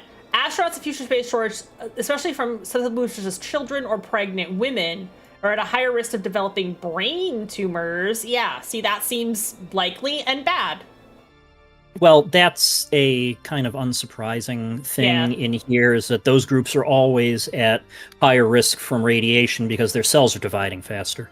Right, that makes sense. So as your cells are dividing faster, you're getting more radiation, which means there's more chances for things to go wrong, which is where you get space mutant Right. babies. Because if a cell gets hit with a thing and gets its DNA all messed up, probably it just dies. But if a Right. cell that's dividing gets hit and gets messed up, then it writes the next cell down wrong, and that's where stuff happens. Oh, wow. Yeah, that could go wrong very fast. That's where you get the turbo cancer. So astronauts get literally brain rot? I mean, yeah, technically, their brains reconfigure themselves because of the lack of gravity. Literal brain rot. Brain less functioning. Since I can't see the YouTube comments, if we're seeing YouTube comments, that's a YouTube comment. if there's any cool questions, relay them. Yeah, that's the question. Yeah, I think it's partially a joke, but yeah, they do actually get their brains their brains seem to reconfigure a bit. We blew past one of the things I wanted to emphasize in here, but I'm not trying to speak from the authority of being from NASA or something. I'm not a NASA. I'm not a NASA physician. I'm not a NASA rocket scientist. I'm not a NASA Starship pilot. I'm a NASA instrumentation technician. I wire up data systems. But you don't have to take my word for it. You can take these people's word for it. Because these are all cited. All these papers are cited, so you can dig into this. I will post all the links to these 3 papers. We're going to look at 3 papers today. We looked at 1 already. I'll post all these in the YouTube description after the talk, so if you want to dig into these more, you can. Because I know it's probably hard to see on the screen as well. These are open access. These are, you do not need any kind of fancy login, pay any money, anything for these. These are open for you to read, cite, and learn about. I didn't mean to blow past what we were talking about, too. It looks like we're talking about neuroplasticity and then cosmic radiation. The cosmic radiation, we hear this one in every step here because that's how this thing is laid out. For each of these systems, cosmic radiation is a big danger. It's a really hard one to get around. Studies in model organisms showed that high LET radiation and a high dose of ions have significant short and long-term effects on the brain, basically. In mice. In mice. Oh, geez. But yes. And these are all the different citations about different experiments that they've done, including, in space, the vessel walls thicken, narrowing the lumen with increased a risk of brain hemorrhage and stroke. Wow. And in contrast to vertical position on Earth, microgravity causes relative relaxation of the vessels and increased activity of the vagus nerve. I don't know what that is. It's another vagus nerve? Yeah. The brain thing. I said vagus. That's not right. Vegas. The vagus nerve. And then space madness. So we don't know. Circadian rhythm disturbances, sleeping wakefulness disorders, mood disorders, irritability, increased stress levels, behavioral disorders. Generally, the mental state of space mission members is crucial for the course and success of the entire space mission. Transient permanent changes in the nervous system caused by many factors such as poor well-being, stress accumulation. Not to mention, even without all these things happening to your brain, the less pressure, the capillaries changing, whatever, it also just in a tiny box. Yeah, very stressful. A mission for all of mankind. Right. You're trapped next to the same 4 people in a studio apartment, and you can't get away from anybody, ever.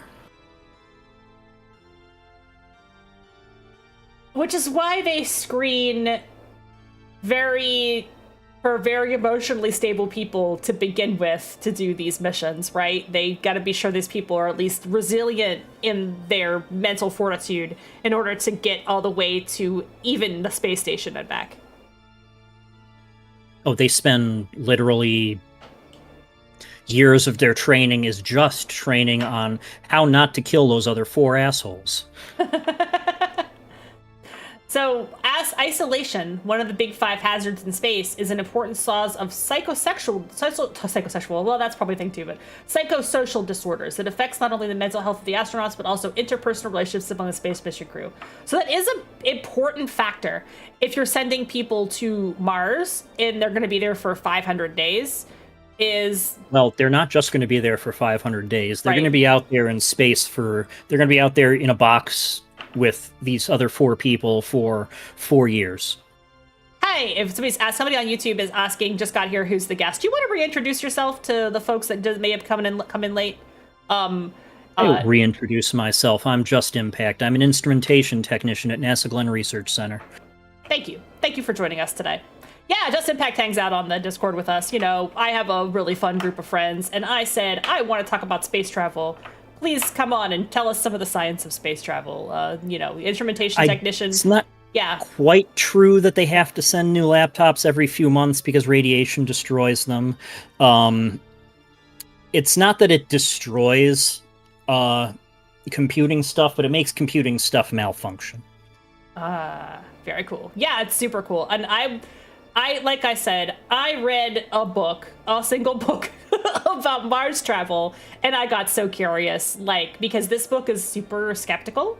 But I'm learning a lot more from this conversation about what is possible, which is it seems like we kind of have the rockets sort of figured out. It seems like the biggest challenges that we're facing is cosmic radiation, keeping human beings alive this long in this under these circumstances. There's no way we're going to build a colony on Mars in the foreseeable future. But if we really, really nationally wanted it, we could launch a mission to put people on Mars and bring them back within the next year or 2. Okay, that's actually plausible. But the colony thing feels very, very far-fetched. The SpaceX colony especially, they have this picture of this concept.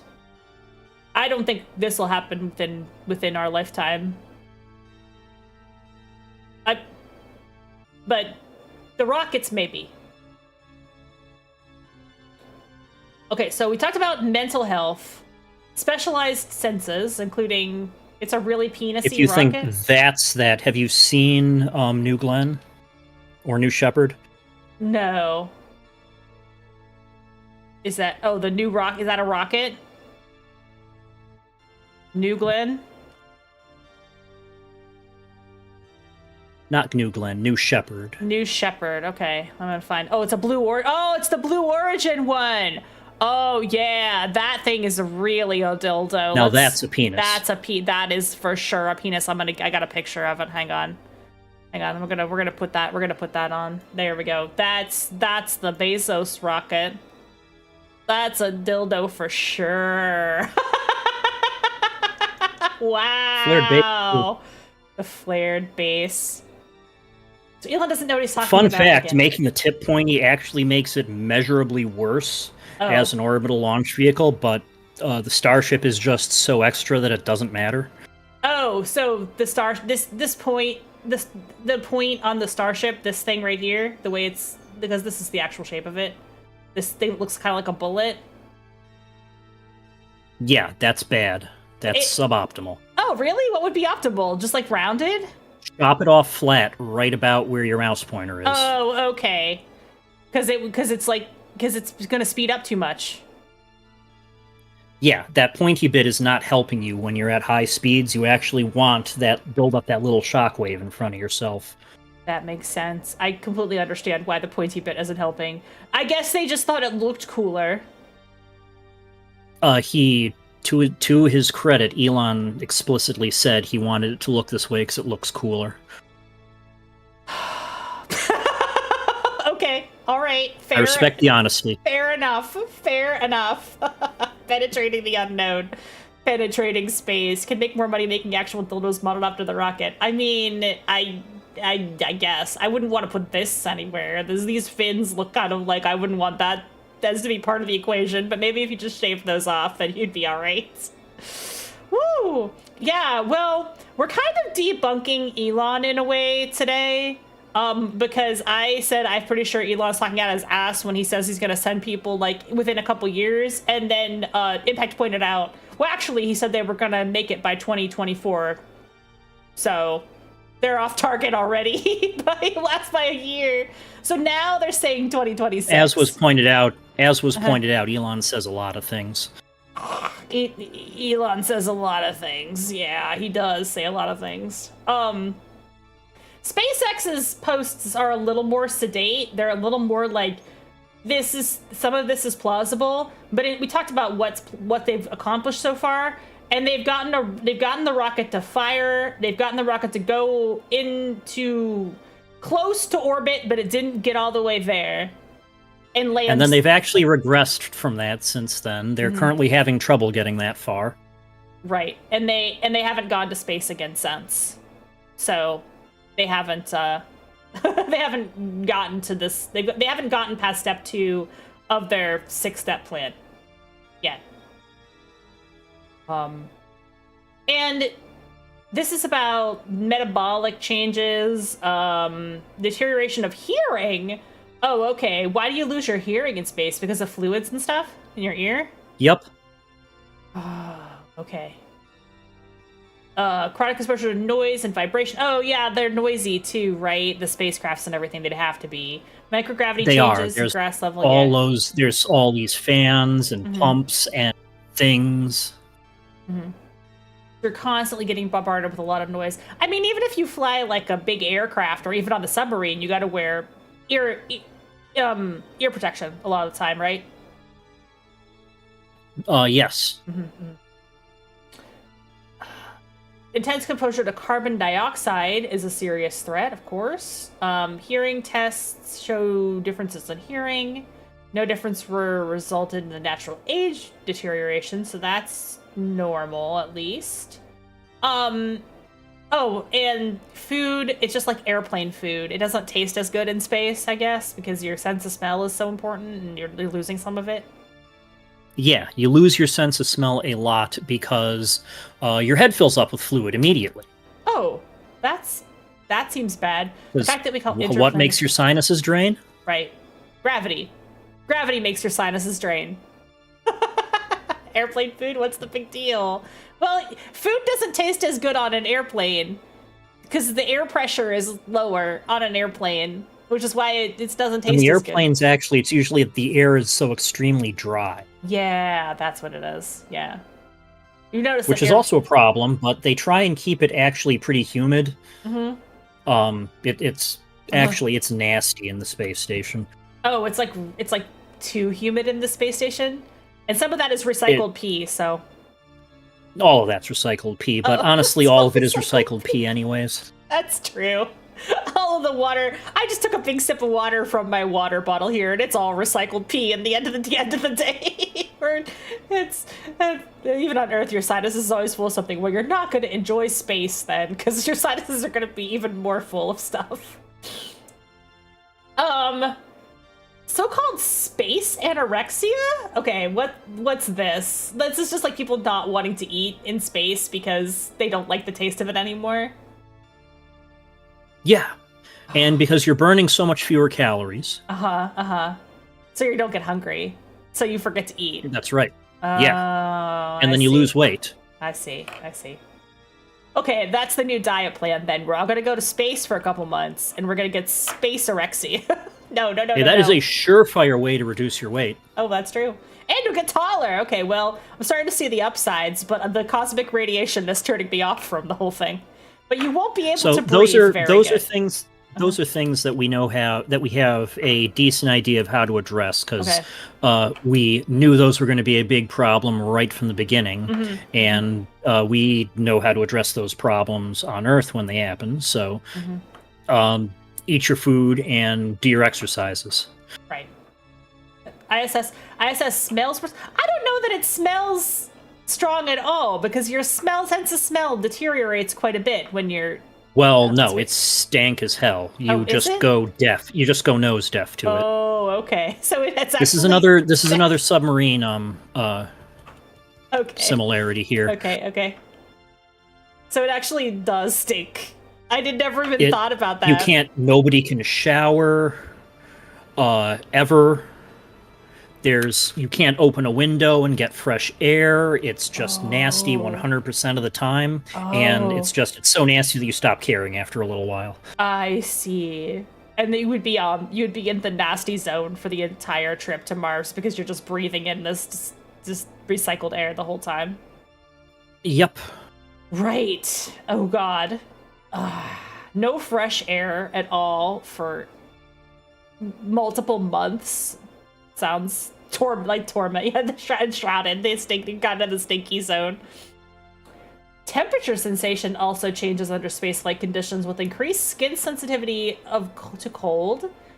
And after 35 days, they perceive similar temperature as warmer and less thermally uncomfortable. Interesting. So let's talk about the musculoskeletal system because this seems like a big one too. This is the one. Like I said, this was one of the ones that we covered here. Here's where we're going to talk about what happens when you break a bone in space. Right. Somebody asked about breaking a bone. What happens when you break a bone in space? It does not heal very well. Because you're losing bone minerals. And you're losing muscle density as well. Now, splinting it would be easier. Lining it up wouldn't be so hard. But you're losing muscle density in the... Let me scroll down a little further. Please don't send the ISS Axe body spray. It's full of stuff already. Yeah, don't send Axe body spray to the ISS. Then the whole ISS is going to smell like Axe body spray chemicals. The workout guidelines for astronauts recommend exercising 6 days a week, including aerobic and weight activities, and rotating the workout between days. However, the details vary slightly among space agencies. Looks like they have treadmills, they have I think it's like a vibration pad that like vibrates your body to like keep it active. Morbid question. I mean, that's what we're here for. Ask those morbid questions. Yeah, go for it. Has anyone died on an expedition? I'm in space? Yes, but not of anything interesting. Yes, that has happened, but not, what's the protocol? Find you some... the protocol was they burned up in a capsule, or the protocol was they suffocated and drowned, and then we recovered the capsule in their bodies. Okay. That's like a failed mission, like a failed re-entry. If someone were to die on the ISS, the protocol would be to ship them back with the next shipment of stuff coming back. Right. Yeah, vibrator pad, that's nothing, bye. That's just, it literally vibrates your body. You can do weight training. It keeps the blood flowing and stuff, Right. That's the thing that you have on Earth. You can do weight training on vibrator pads. I've done it before. Basically, it's just another way of, like, activating your muscles. How do you keep things clean on the ISS, considering humans are shedding hair, shedding skin cells, etc.? I have a feeling part of the answer is you don't. The hair and skin cells and stuff that would normally fall on the floor and settle out as dust instead just float around in the atmosphere. And so the air circulation system sucks out the bad air at one end and has big filters that catch all that stuff. Oh, I see. And then filtered fresh air is pumped in from elsewhere, so it's just kind of like a big permanently running air filter. Oh, okay. And all that stuff just gets caught in the air filter as dust, essentially. But there's a lot of ambient nasty. Sure. Well, every little bit of ambient nasty that comes off your body, like if you lose a hair, it's when you lose a hair, it ends up on the floor and then you vacuum it up later. If you lose a hair in space, it's just floating around.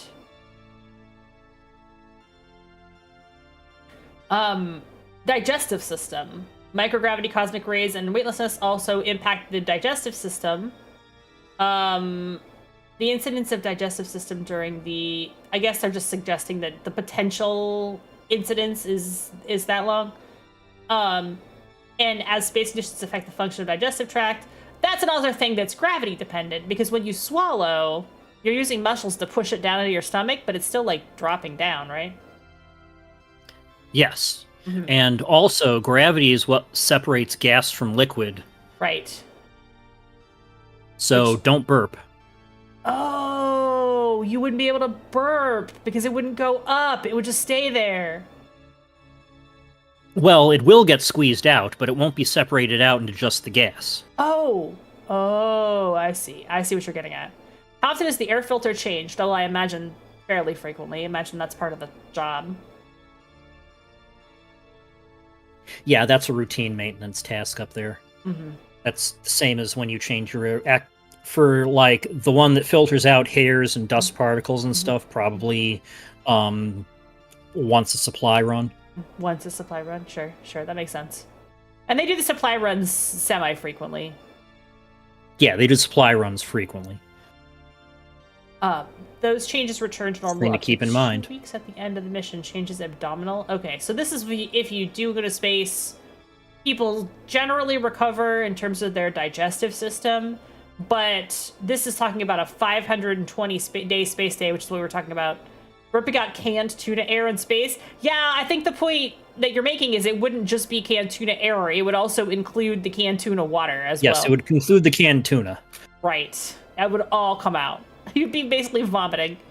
Gross. And I think one of the things they have to worry about in particular is eating food like canned tuna that has a lot of liquid. Because if the liquid gets out of the tin, then it's just floating, free-floating tuna liquid, right? Which is bad, generally speaking. Well, floating anything is bad. Right. Usually they like stuff that's kind of liquid because they can put it in a tube and slurp it. Right. It's like a contained tube, but if it was in a can, that wouldn't be good. So it'd have to be like in a little tube and like a Go-Gurt, basically. Space Go-Gurt. Tuna salad in like a squeezy packet, maybe? I don't know. Yeah, baby. I've had that. You could get it like in a little metal packet and like tear the top off. I guess that would make sense. Huge fan of those because they keep forever. You could like fill half your rack with them. Mm-hmm. So intestinal microbes, all of that could be impacted by space travel. And then the immune system, also significantly impacted. Radiation exposure, stress. And it looks like just overall weird stuff we don't really understand on the immune system going kind of nuts up there because your whole body is out of whack and nothing really knows what's going on. Oh, reactivation of herpes? Oh no! Space herpes? Space shingles. Oh no! Oh yeah, chickenpox. Space chickenpox. The immunity can reactivate later in life during immunity-causing shingles. So you'd have to be vaccinated against chickenpox before you go to space. I never would have thought about that. You could have shingles reintroduced to your body. Macrophages, long-term space which have what's the most sick anyone's ever gotten being in space? Good question. Do you have an answer to that? I don't know. I don't off the top of my head. But I'm sure people do get motion sickness. And you know what? I do have this book next to me. I wonder if there's anything in it, any fun anecdotes about somebody getting sick in space. Oh, I opened it straight to the Space Madness chapter. And then there's also a chapter in here on space sex. Science of space physiology. Oh, and the radiation thing. The radiation thing is the thing that scares me the most, I think, because I don't know what the hell you do about it. Oh my gosh. Yeah, they have a whole thing in here about spacefarer psychology as well, but yeah, it looks like I'm trying to see if there's any like the thing that you do about the space. radiation is you put some kind of a shielding. And by a stroke of luck, water makes a really good shield. Oh, okay. And it just so happens you're going to need to bring a huge amount of water with you. Okay, that makes sense. Simulated microgravity, bone marrow density, of course. Widespread knowledge of cosmic rays. Cosmic rays have been researched extensively, especially carcinogenesis. So they have researched all this galactic cosmic ray stuff. Oh, and the excretory and reproductive systems. Whether or not you can bone in space, let alone have kids, for this whole Mars colony thing to work, the idea, you know, the long faring vision behind this crazy Mars colony thing is humanity propagating beyond the stars, right? Like the idea that we'll propagate. But propagate, it implies, these guys are all natalists, right? It implies like a lot of reproduction happening, which we don't know if you can do that in microgravity, let alone zero gravity.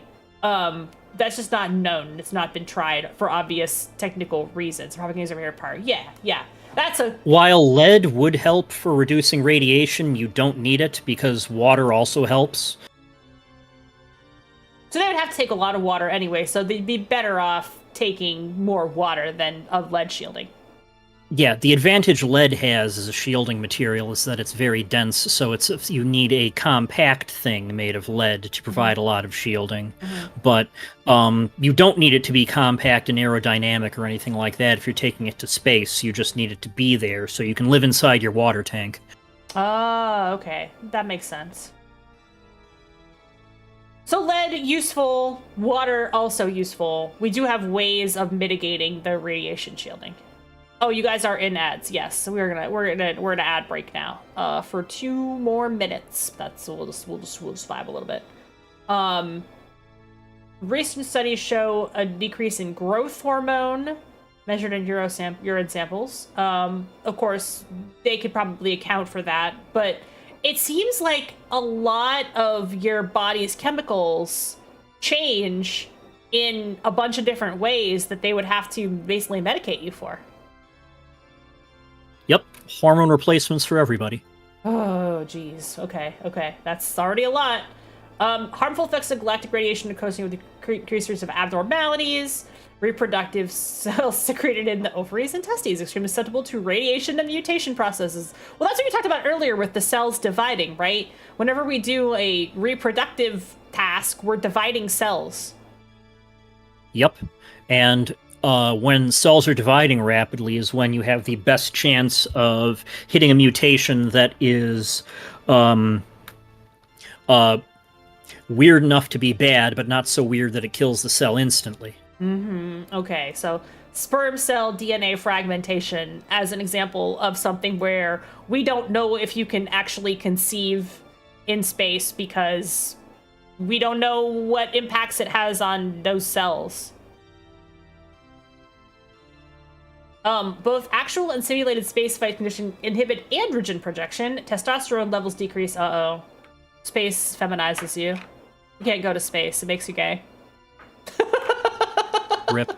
R.I.P. Never mind.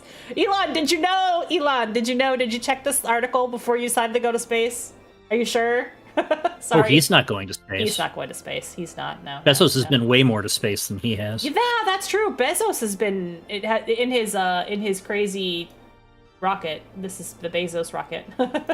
Has been more to space. You do not have to hand it to Jeff Bezos, but no, yeah. Some studies contradict these findings. The difference result from exposure time. Studies on rat fetuses. They do most of the studies on space reproduction using rats, right? Because that's the, they're not going to do it with human babies before they're going to test it with. Okay, we're out of ads, so we're talking about space reproduction. And I made a joke about space lowering your testosterone levels, which could be a problem for some people that are concerned. Gay astronauts could be sooner than you think. Concerned about that. Oh, could be sooner than you think. Could be really bad for miscarriage rates. Yeah, that's what I'm saying. It's going to be really bad for trying to reproduce if you have your DNA being fragmented in ways that you can't control because of cosmic radiation. Oh, it's not just even your DNA is going to be fragmented. It's just your sperm are going to be blown away and they're just going to not be viable. Typical spaceflight to Mars could reduce a woman's ovarian reserve by up to 50%. Wow, that's bad news. That's rough. The good news is that we can probably ship frozen gametes. Does Mars have enough gravity to allow for normal biofunctions? If you're asking about sex, Probably, yes. But if you're asking about reproduction, we don't think so. We don't, possibly we have not. no idea. Yeah, we don't really know. We don't really know because it's not, they're testing it on rats. They haven't tested it on human beings. So you lose 50% of your eggs, which is, that's what it says in here. It says studies of rat fetuses showed no change in number of healthy follicle populations or fetal abnormalities, but in postpartum samples, they observed a decrease in plasma and pituitary concept. So basically, it's saying a typical Mars could reduce, which would be associated with premature menopause and therefore the risk of possible premature mortality. That doesn't sound good. I like the DNA fragmentation. I mean, you can make crazy mutants, but chances are good it's not going to give you superpowers. It's just going to give you cancer. Oh, yeah. Female astronauts tend to postpone pregnancy and suppress menstrual cycles or contraceptives. Basically, like, if you take the pill, you can postpone your period. That's what this means. And I wouldn't want to have my period in space, although the Mars book goes into a little bit, and the period in space has obviously happened because women have that and they have no control over when it starts. So they can control it to some degree with chemical, like taking pills and stuff, but sometimes you just got blood down there and it wants to come out. If you use a tampon, you're fine. Apparently, that just soaks it up like it normally would on Earth in gravity. So that's at least... Yep, capillary effect still works. Yeah, the capillary effect is what caused there. So you can still have your period in space. That actually happens normally. But it seems like it has a really bad impact on your potential, like, reproductive future. It seems like if you're in there long enough, it messes with your hormones in a lot of ways, which sounds pretty scary. So this is more of just being in zero gravity, messing with all of your systems all together, and the loss of viable gametes and stuff was down to space radiation again. Oh, so the two biggest things... We keep coming back to that one. Yeah, it's the two biggest things seem to be radiation and lack of gravity. And then, like, air is also an issue, but it's almost like the air we can kind of figure out. We can solve for that. But gravity and radiation are much trickier to solve for right now. Speaking of solving for air... Yeah. So we've also got animals here. Abnormally developed limbs. Analyze the cosmic rays. Oh, this is like when their offspring, animals are having babies in space. They're having like abnormally developed limbs and stuff like that. Ooh. Yeah, fetal development. We do not know very much about how fetal development progresses without gravity. Oh, okay. We would feel like it wouldn't matter a whole lot, but... Yeah. Space sexology. Oh, I knew it was going to come up.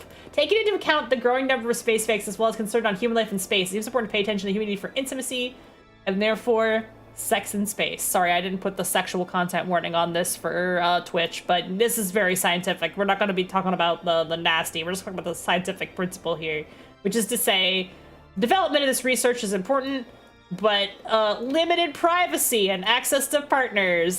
You have to do it in public, in front of everybody, because nobody has any privacy in these missions. You're all going to be real good friends. So if you were to decide to have sex in space, you're going to have an audience for that. Unless it's just you two on the mission, which seems unlikely. So everybody's seeing each other naked at all times. It's normal. So it does seem like at least that part of it works. Despite the low effect of fertility, the current problems investigate long-term space missions on human reproductive capacity, the study of the chronic effect of these factors on reproduction. During the increasing duration of space missions, in vitro studies with microgravity indicate that long-term exposure microgravity does not affect follicle survival and growth. So it seems like the mechanical bits of sex still work, but we're worried about the fetal development and what could happen there, because that seems like a lot more scary. The mechanical processes are going to work, but the mechanical processes of the reproductive organ may not, because that's another hydraulic process. But right. Ovaries still work, testicles still work, sperm and egg still work, except sperm and egg get destroyed by cosmic rays. Right, because they're very, very small, so the cosmic radiation could destroy sperm pretty much directly. Yeah, we still don't know. There's a lot of gaps in our knowledge. That was what the other book said, too. It basically said, like, this is one that we don't have a lot of information about. Because we only tested it on animals. We haven't nobody's ever tried to carry a baby to term in space, because that would be a tremendously unethical thing to just do for funsies. Right? So we don't know. In summary, space is a land of contrasts. In summary, space is a land of contrasts. Yes. So this last, the first Mars colony will more or less be that. There's only so many women they can send. Well, again, I feel like the first Mars colony, if they were to make one, would be like a very small science colony. There wouldn't necessarily be a lot of that going on. If they decide to actually settle... Well, if it's going to be a colony, Yeah, they're going to if it's a actually colony. have to be trying to colonize. Whew, yeah, good point. Good point. Just a research lab, that's one thing, but a colony, you'd have to A eventually colony try. implies that you're trying to grow your population. Yeah, that's true. That's true. That's certainly what this implies. This concept here. Look at the kids, the babies. They got kids here on Mars, in theory. In theory. So this is the last article that you linked me today, and this one is about in situ resource. I may have to zoom in a little bit on this, because I may have to wait. There we go. Let's zoom in a little bit. This is about resource utilization on Mars. This is about manufacturing your oxygen and potentially your methane or other things from stuff you find lying around, so you don't have to bring all your fuel and oxidizer there, because every pound of fuel and oxidizer that you don't have to bring is one more pound of something useful. Got it. So this is about finding stuff on Mars and using it on Mars and developing it on Mars so that we can make the return trip or live there more productively. NASA not develop Mars ISRU in a systemic way, and funding for specific tasks over the years was sporadic. Okay, interesting. So this is... What is this? Back up a little bit above that table there. You see that line, Lunar and Mars? Yes. So those are our mass savings ratios. If we can make our fuel for the return trip when we get there, instead of having to bring it with us. I see. So for the moon, we only need about 10 to 14 tons to escape lunar gravity. It's not a lot. But for Mars, we need 240 to 300 tons to escape Martian gravity, even though it's still smaller than Earth gravity by pretty big factor. And, like, if that's not a lot, still, think about how much science you could do with 10 to 14 tons worth of equipment. Oh, good point. Or, 200 or 300 tons. Mm-hmm. Fuel logistics seems like a big deal to me. Yeah, fuel logistics is a pretty big deal. So the current concept for SpaceX, which we talked about, is that they're going to basically use local resources on Mars to refill. So that's theoretically plausible to do, and probably if more efficient. That's actually experimentally proven. Okay, they could actually do that. They could actually refill on Mars using local resources, which means you could save... Well, discussed in here, the Moxie experiment, which is an actual catalyst reactor that was on a Mars rover. Okay. And it was actually sent to Mars and generated oxygen from CO2 on Mars. Okay. And so it So actually was able we to... actually did it. Okay. We can actually do this. We can generate oxygen from the CO2 on Mars. We can generate water, or we can use the resources on Mars to make water, or just oxygen. We can use the CO2 in the atmosphere. We can Okay. compress it and then pass it over a catalyst and apply some electricity and get oxygen and carbon monoxide. Okay. And then we know there's water all over the place. Most of it's frozen, but we don't care. Nice. We can just use some more. We can just use some more electricity and melt it, and then we can melt that and use some more electricity and electrolyze that and get some hydrogen, and then we can combine the hydrogen with the carbon monoxide over another catalyst bed and get methane for our rocket. Got it. And then the methane is obviously like, we could replace this. We'll have to carry all this fuel with us because we can make it there. Okay, that's cool. That's really neat. I didn't know that was a thing we could do. Yeah, that's the Sabatier process that they talk about in here, and that's the process that SpaceX didn't talk about on their thing, but it's the one that they're assuming we're going to develop and use, and it is the one we're going to develop and use. Okay, cool. So this is the MOXIE technology advance in solid oxide electrolysis. Oh, so this talks about the MOXIE technology. This is how they they're extract. placing that in the. So they're going to place that MOXIE thing here Okay. in the overall context of the. Question from the YouTube. In the overall question from the YouTubes. Yeah, how efficient is methane as a rocket fuel? It's pretty decent. Okay. We also use hydrogen sometimes, right? We're not. So, Yeah. So hydrogen is the best possible reaction to mass because it's the lightest. Got it. So you can get the fastest. You can get the fastest exhaust velocity, which gives you the best. Oh, you cut off, but yeah, fastest exhaust velocity. Gives you the best, which gives you the best performance. Okay, but if you can't get hydrogen, methane's not bad for, especially since you're sourcing it on Mars. Correct. Okay. Oh, so that at least is sort of solved. I'm seeing another comment on YouTube that I missed. Basically, spacefaring human populations as a backup to Earth-dwelling humans is a non-starter until we sort out microgravity and radiation shielding. That's a really great summary, I think, of the science so far. Like, as a backup to Earth-dwelling humans, like, we'll propagate in space and become a spacefaring society. We have to figure out microgravity and radiation before we can do either. We can do that because that's really, really hard for us to figure out and survive through. My one-liner on that one is yeah. that it would be way easier for us to figure out terraforming the Earth than it will be to figure out terraforming anything else, and it will be way easier to figure out terraforming something else than it will be to figure out living in vacuum.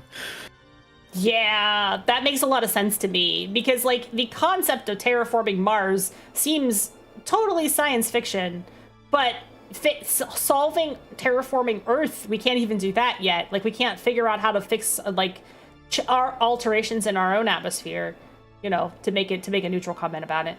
I happen to be electrochemical. The solid oxide fuel cycle electrolysis isn't handled impurities well, making it quite finicky. Oh, interesting. Okay.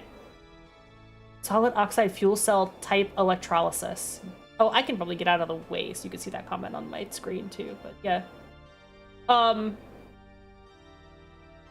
This is the composition of Mars atmosphere. Can I pop this up? Okay, there we go. This is the composition of Mars atmosphere. CO2, 95%, 1.6% argon, and then nitrogen and like almost no oxygen, 0.013%. No place has free oxygen. Seems bad. Never. Bad. That's just how it is. It oxidizes stuff. Oh, that's true. It immediately oxidizes things, duh. Our concept is the initial human landing on Mars, limited to simple ISRU based on atmosphere only. Immediately accessible without okay, whoa, this is a lot of words. But they're processing... Okay, well, so I'll break this one out for you. Break this one down. What's this mean? They're processing local ice, right? No, they're just processing the atmosphere. Oh, okay. As they said, we're concentrating in the near term on just processing the atmosphere because we know we can get the atmosphere. Mm-hmm. We don't have to worry about digging up rocks or processing rocks or anything like that. Mm-hmm. We just process the atmosphere because we know how to do it. Got it. And that's how they get the methane reaction that you're talking, the methane and the CO2 that you're talking about. Yes. Okay, Down here is a little flow chart for the process. Mm-hmm. They're using the reverse water gas cycle thing, which kind of combines the combines with the solid cell electrolysis to generate either methane or to generate water from CO2 and hydrogen. Cool. This is really neat because this science feels like it's pretty far on. Ooh, this is complicated, but I'm sure they don't need to know all the details of this. Just the way that it breaks down the chemical reactions, right? So this is the reaction you were talking about, where it breaks it down to H2O. Yeah, so the reaction for the reverse water gas cycle up there takes CO2 and hydrogen and produces carbon monoxide and water. Mm-hmm. Okay.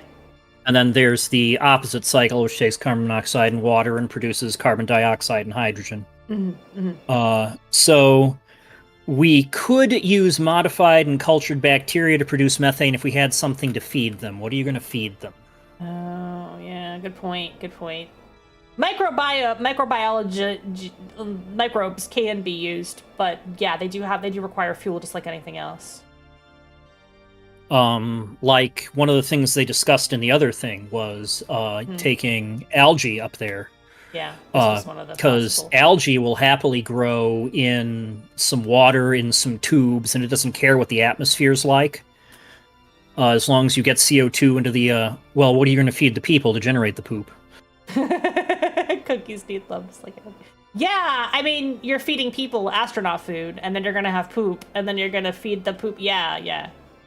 What do we do with poop in space? We just dump it into space, don't we?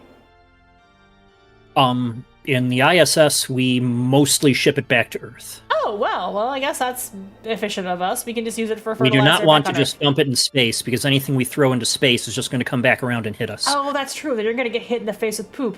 You're gonna be out in space, and the poop's gonna hit your equipment. That wouldn't be good. You're right. At orbital velocity, and they're going to die of poop. Okay, that seems like a bad plan. So don't just take a dump off the edge of the spaceship. Throw it out into space. Okay, so this is about other recycling that we could do in space. That table back up there gave you the formula chemical reactions for the various processes, the reaction conditions for the various processes, and what kind of materials they need as a catalyst for the various processes. And anything like that is something that you're going to need to bring with you, because you're certainly not making it on Mars in a cave with scraps. I had a question from YouTube chat here. What's the deepest we've cored into Mars? Like how couple far? of inches. Couple of inches. We haven't dug very far into Mars. The methagenic bacteria rate sounds more intuitive to me if they can take the radiation. Oh yeah, good point. The radiation is also a factor with bacteria as well. So the methanogenic bacteria, you need something to feed them to generate the methane. This thing. Oh, that's not methane. That's not making methane. That's making the BDO reaction. So it's slightly different, but similar concept. Yeah, that's the 2,3 butane diene or something. Okay, got it. Looking at the Perseverance here, because it's the one that's done the drilling. And yeah, its core samples are a couple of inches long. But we've used other methods to investigate what's under the surface of Mars to greater depth and found interesting things. Like sonar, for example, basically, or radiation. Sonar, ground-penetrating radar, seismography. Cool. But we're not digging that deep yet. We haven't dug this deep, in other words. We don't have the whole cave system dug out.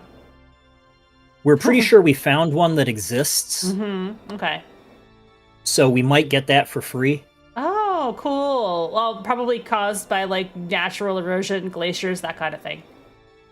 Pretty sure it's a lava tube. Oh, cool. Is there lava inside Mars? Not really. No, okay. Mars is tectonically dead. Okay. There was lava at some point in the past, and it is no longer. There was definitely lava. There's Olympus Mons, which is the largest volcano in the solar system. Right. Okay. Cool. But not anymore. It's totally dead now. It's Martian Hank We Hill. hope. We hope. That's true. We hope. What if we went and it wasn't, and it was an active volcano? That sounds scary. That's a whole new problem nobody considered. Well, people. Was that a comment from someone else about solid oxide cells and intolerance to? Oh yeah, I don't know. Contamination. That's on the YouTube comment. Yeah. What? Okay, yeah, because we can address that. That's one of the reasons we want to use just atmospheric stuff. Oh, okay. Is because we know how to filter dust. Oh, I see. Doesn't handle impurities well, making it quite finicky, but we know how to filter dust, so that we can at least account for. And as I said, that's the one thing that they've actually tested. And there's been geothermal activity on the past in Mars, but not currently, is what you're saying.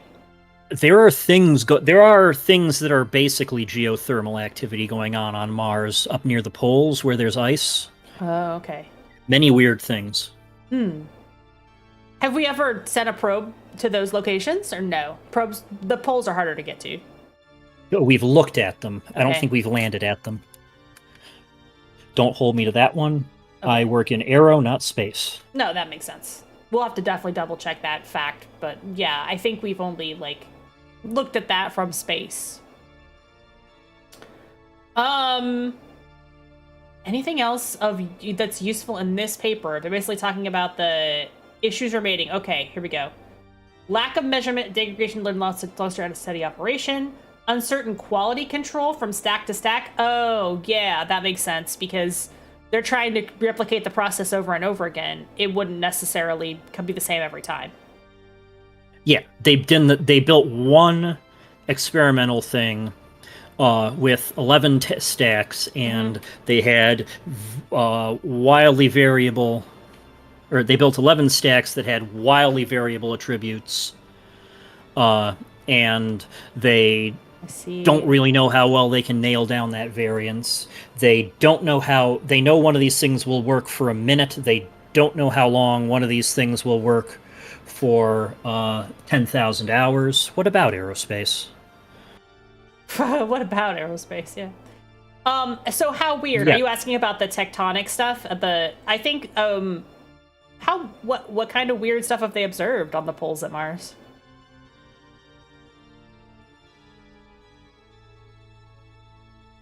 They definitely have ice. We know that.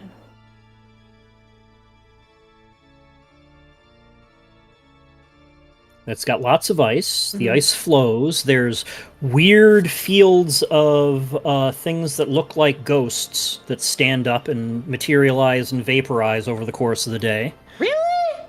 That's crazy. Totally normal. Oh, okay. Just Definitely not haunted. Oh, just Martian ice ghosts. Is that legit? That's crazy. I'm looking at if there's a picture of this. Scientists may have caught 7 exotic ghost particles pierced through Earth. Oh no, that's Earth. That's a neutrino. That's not related. That's not related. No, Martian polar caps. Okay, I'm looking at the Martian polar caps now. Here's a picture from Science. Let's look at that real quick. That's what the Martian poles look like.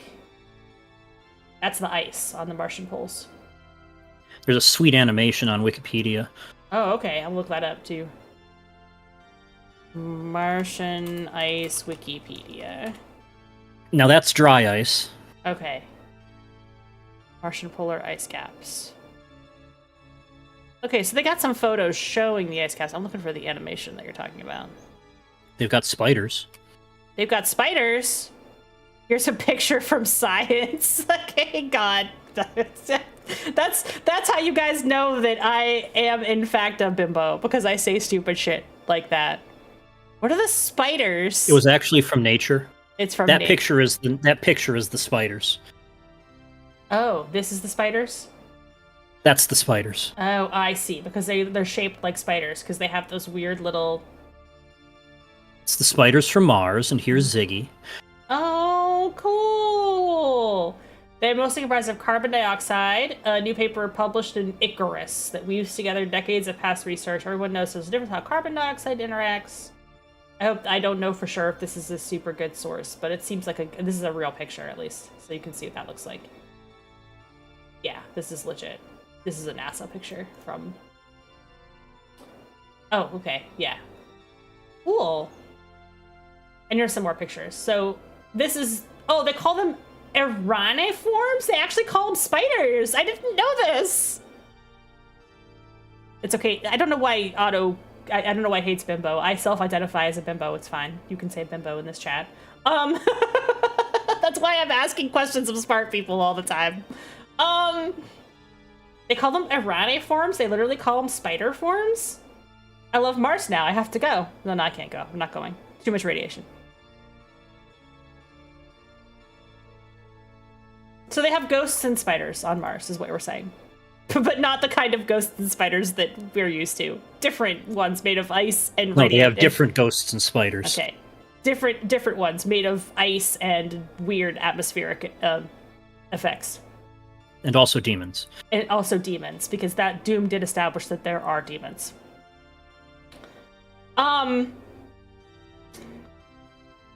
Early work on dust mitigation. I want to ask about the soil on Mars. I don't know if this paper goes into it, but isn't the soil also extremely toxic to our current plant life situation?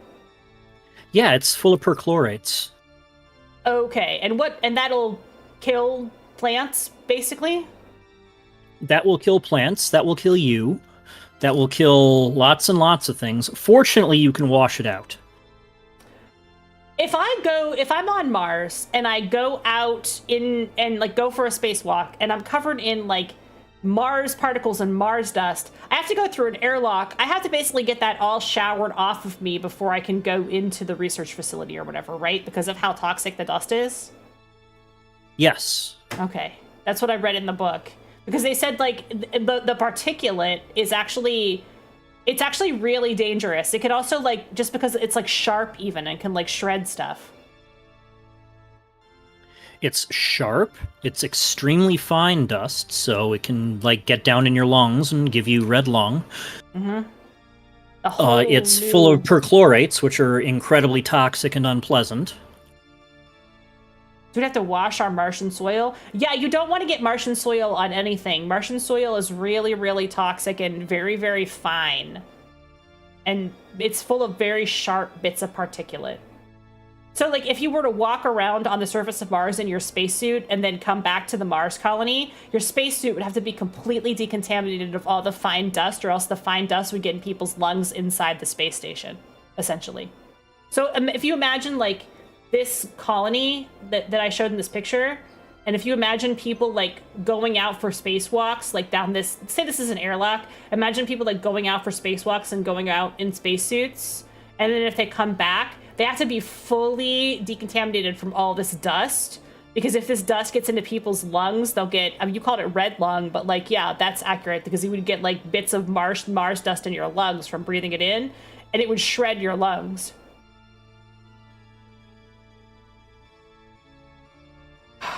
So that seems bad. Is what I'm saying. And one of the big issues here is that all these methods of processing resources require a large amount of electrical power, and you don't really have that available. Oh, that's another good point. Would they be using solar power? Isn't that how they run the current drones?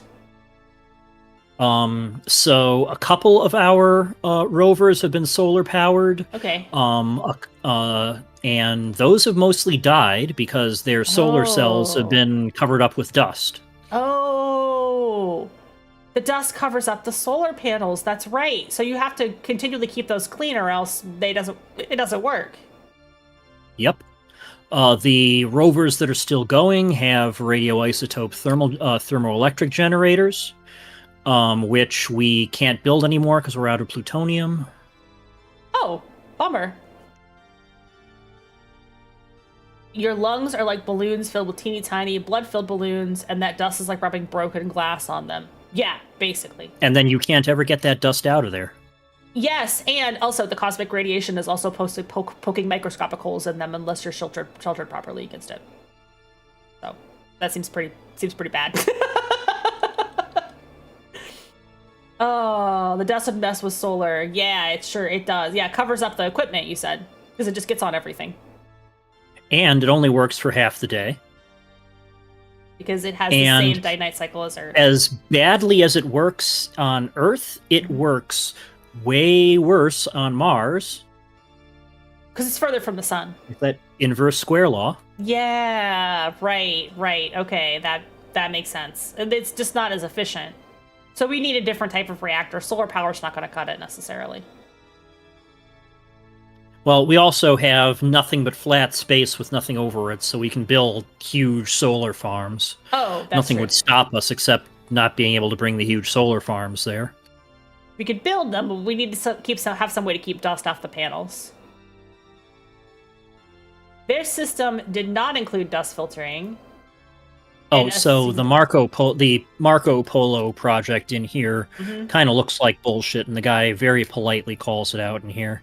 I see. So this It was not clear how the soil hopper operates autonomously to deliver soil to the processor, what the soil actually is, how the water is distributed in the soil, or whether the process is autonomous or managed.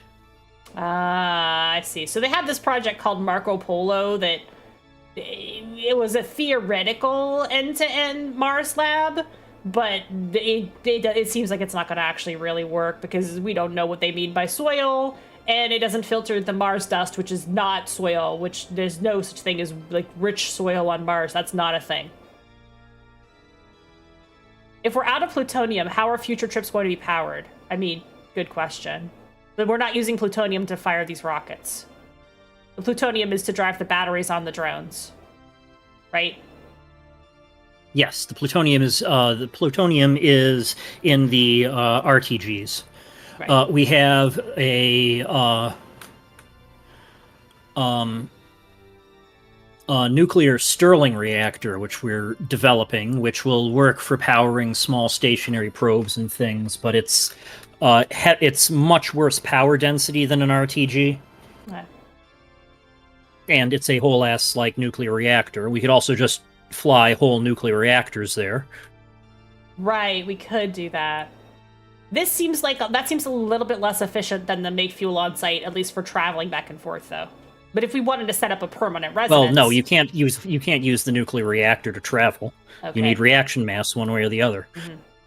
But if we wanted to, say, set up a colony, we would need to have some source of electricity to do everything, because otherwise how are you filtering the air, breathing, let alone everything else you have to do? Right. You're either going to have a huge amount of solar collection and huge battery banks, which is something we know how to do, or you're going to bring and operate a nuclear reactor, which is also something we know how to do, but we're reluctant. So this discussion says the following.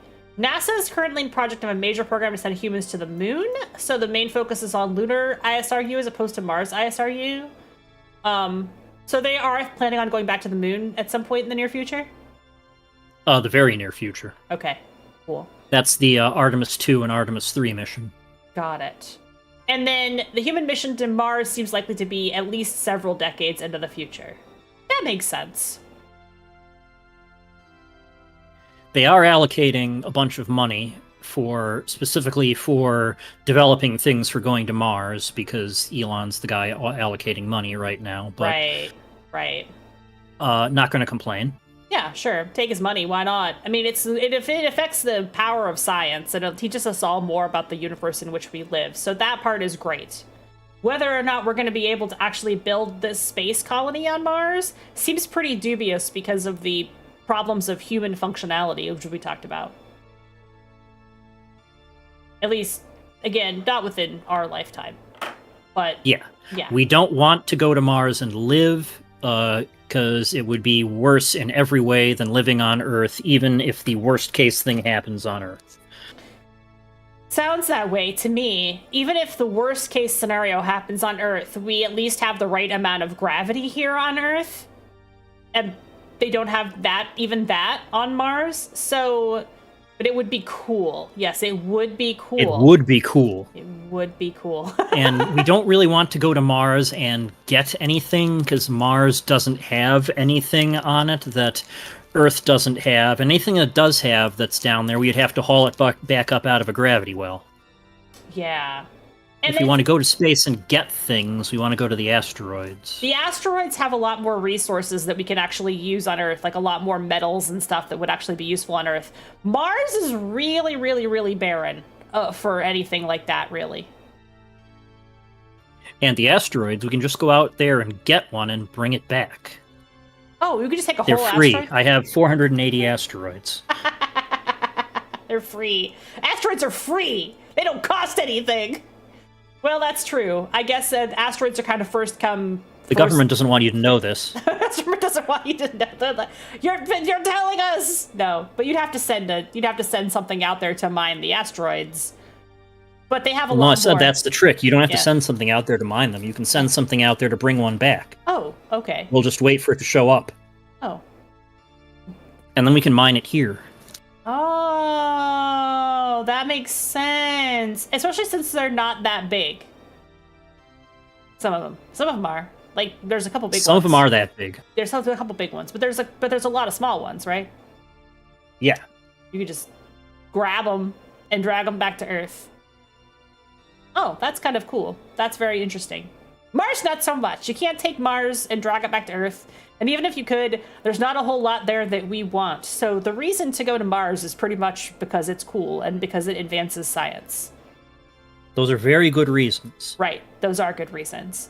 But those are reasons to go to Mars. They're not reasons to live on Mars. There's no reason to live on Mars. There's no reason to live there, it sounds like. Space is no place to raise a child. It's cold as hell. Actually, how cold is it on Mars? Isn't it like hot cold because you're facing the sun and then you're not facing the sun? What's the temperature like on Mars? The poles are obviously cold. They're icy. Average of minus 80 C. Oh, so in fact it is cold as hell. As per the song. Oh, okay. Yeah, I'm looking it up now. As cold as minus 128. Oh, okay. And as hot as 70 degrees. Oh, so it might be as nice as a summer's day, but most of the time it's very extremely cold on Mars. A whole planet of the Gobi Desert. Wow. Yeah, it's all desert. It's all completely barren. The soil is poisoned. Or, a whole planet of central Antarctica. So this has been a good talk. I feel like I'm running out of steam a little bit. I don't know, because we've kind of gone through all the papers. Is there anything else you wanted to point out in these papers? I will definitely link these to the chat as well, so people can read them in their own time. But this is not really a lot cool. that needs to be pointed out in here. Yeah, this is really cool. So I took a look at SpaceX's proposed plan, and I grabbed the two things that looked least plausible on there, and went and grabbed up some review papers on those two things to see how plausible they actually were. And it turns out that they're not totally implausible. So, things that are not totally implausible. This rocket system, not totally implausible. Refueling on Mars, not totally implausible. And making the return trip with Mars, not totally impossible. This program here is a bit of a more in stages way of getting us to Mars, where we have multiple launches. This is slightly more plausible. SpaceX's plan requires multiple launches. Oh, that's true, because it requires multiple launches to get the rocket refueled so you can take it the rest of the way to Mars. This is multiple... Which is fine. We can totally do multiple launches. We'll do multiple launches all day. This is the getting modules to Mars, sending 2 years in advance, so that's a little bit different. Do you think... Now, I think this is almost a dumb question. 2028? Sometime within this decade, do you think they'll be able to land on Mars? The most implausible thing is the time frame. That's what I'm thinking. I don't think so. Yeah, I don't think so either. But maybe If we were going to land on Mars by 2028, we would have started in 2018. Yeah. Because there's always like 4 days ago. How close is this is a CNBC article from very recent. How close is the U.S. getting humans on Mars? I just want to see like what the mainstream press is saying about it, but watch now. Oh my god, there's a video. Can we watch this video, or will CNBC ding me for copyright for showing this video? Living dangerously. Living dangerously. Yeah, I don't know. We can maybe show part of it at least and see what they say. Mission support to crew. Well, this is an 18-minute video. Airlock now. This is an 18-minute video. This is actually pretty recent. This was posted a couple days ago. Welcome to Mars. Oh, this is Elon Musk's the Mars Desert Research Station, or research MDRS, facility near Hanksville, Utah. Gotta be For the pushing my past 2 music on weeks, pause here. members of Crew 315 have been running experiments and practicing for what life on Mars may be like. We got here from the EVA site. I found some rock samples that were the right size for our rig. No, this is, I believe this is a NASA thing. This is a NASA thing? Okay. This is a NASA. But this is just extended Mars LARPing. The station is run by the Mars Extended Society Mars nonprofit, LARPing! That is which what it Elon seems Musk has like. donated Yes, over there he is. $100,000. There's the guy. What we're trying to do is The figure Mars out Society? what should be in the field training manual for crews on Mars. So the Mars Society guys should be Uh-huh. taken about as seriously as it looks like they should be taken based on their costume We will quality. pursue our manifest destiny into the stars, Mars- launching American Mars astronauts LARPing. to They're plant doing the a. They're stars doing and a. stripes on the planet Oh god, I don't want to Mars. listen to this part. take Doge to Mars. Yeah, this is what they're saying. Elon Musk has said that his company, SpaceX, can Yeah, get humans to 2029 Mars is as what he early said. as 2029. Meanwhile, NASA officials have said that sending humans to Mars even by 2020, 2040 would be an 2031 audacious sounds goal. plausible to me. Actually China, too, starting is the interested in mission, Red Planet, or maybe landing with the on country Mars in planning to 2031. establish an A autonomous landing on research Mars in station. 2031 if we Mars is the Rosetta Stone for really telling us put our the whole truth heart about the into it at this potential point. prevalence and diversity of life in the universe. Which it sounds like he'd like to, but I don't know that we are putting our whole heart into it. Direct beneficial impacts. Oh, so some people are talking But about they're talking landing about humans on this Mars as and well, like what the settling timing planet would will be. mean overcoming a An number of autonomous daunting Mars technical research station by challenges and risks 2038. that That's humans have China. never faced before. Look at these images of like people seeing a whole city on Mars. That just seems so fake to me. The life support problem, the reliability has to be super high. Your propulsion capability. Okay, so he's talking about the moon to Mars. All those areas, all of those things are hard. right, he's talking about the exact thing that was brought up in your chat here as well, of let's try going to the moon first because it's Right. closer and easier, and then we can work out a lot of stuff doing that will work the same for us when we try and take it to Mars. Yeah, that makes sense. So these guys in the rover here, this is definitely not really. They're not because they don't even have they're not like in airtight space helmets or whatever. They're just kind of boinging around in the desert. Looks like. Elon Musk has said that Looks going to fun. Mars- It looks fun. It does look like fun. So this is a video. I might actually link this as well because there's a lot going on with this video. Let's see. They have a lot of CG. Yeah, galactic cosmic I'm- radiation. Glad to see that I hit most of the points they hit. Looks like it, yeah, because they're talking about the cosmic radiation. I think that's a very scary thing to worry about. So Bakari says that while she doesn't believe galactic cosmic radiation to be very dangerous in the short term, in the long term, exposure could lead to an increased risk of cancer. Our vision could also be affected. It's something we actually noticed when we started sending people to space for longer periods of time. We started to see some people have eye changes and they we would have talked about vision that. changes. There is Right. obviously a real concern that if you put people in space for even longer than a year, maybe that shift will be great enough to cause a vision loss, and then that would be a huge problem to the mission. The prolonged yeah, isolation going can be blind harmful from for being in astronauts space in sounds like not a good time. I guess maybe too much fluid in your eyes. Who knows? There's not enough. We don't know for sure. But I feel like they've done space missions long enough that we could theoretically know that you could stay in space for that long at least. A mobile battery pack. We've had a person in space for multiple years, I think. Yeah, so that's the people can survive for the trip. Surviving the trip and back, the time is not necessarily a concern. We can manage that, but long-term colonization. First of all, why? It's not really like a good. It's not the future of human propagation because it doesn't make any sense. Because this planet has all the stuff we need to live on it right now. We just gotta take good care of it and keep doing science, I guess. I guess that's the bottom line here. We got to keep doing science.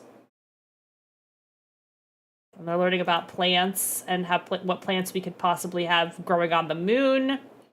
You know, I think Yeah, that's... let's see here. So, Valery Polyakov Mm-hmm. spent 437 days in space. Oh, okay. That's a long time.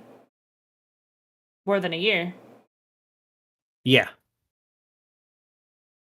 So theoretically, we can live in space without, like, I don't know, losing our eyesight. But I'm sure that when she got back to Earth, she had to rehabilitate quite a bit to get used to the gravity. Valerie was a guy. Oh, sorry. What he was. It's not Valerie's. I use that being a girl's name. That's a cosmonaut. Yeah, most of the really long guys have been cosmonauts. Got it. So when he came back from space, he had to reacclimate to the time. Christina Koch holds the record for longest space flight by a woman. Oh, okay. Of 328 days. Oh, also almost a year. So for that time scale, we have a good picture. We have many good examples of effects on people for being in zero gravity for that long. These are people who have been on the ISS or on Mir. Okay. And they do have to, like I said, like basically get reacclimated to gravity, but they make it back. Right. So all we have to do now is solve all these other problems. Well, I'm gonna link this article too because I think it goes over a lot of the points we went over. I'm gonna go ahead and call that and get that off the screen for a second. We're coming up on 11 p.m. So you said you didn't think you'd have 4 hours of content, but we almost had 3 hours of content, which is pretty good.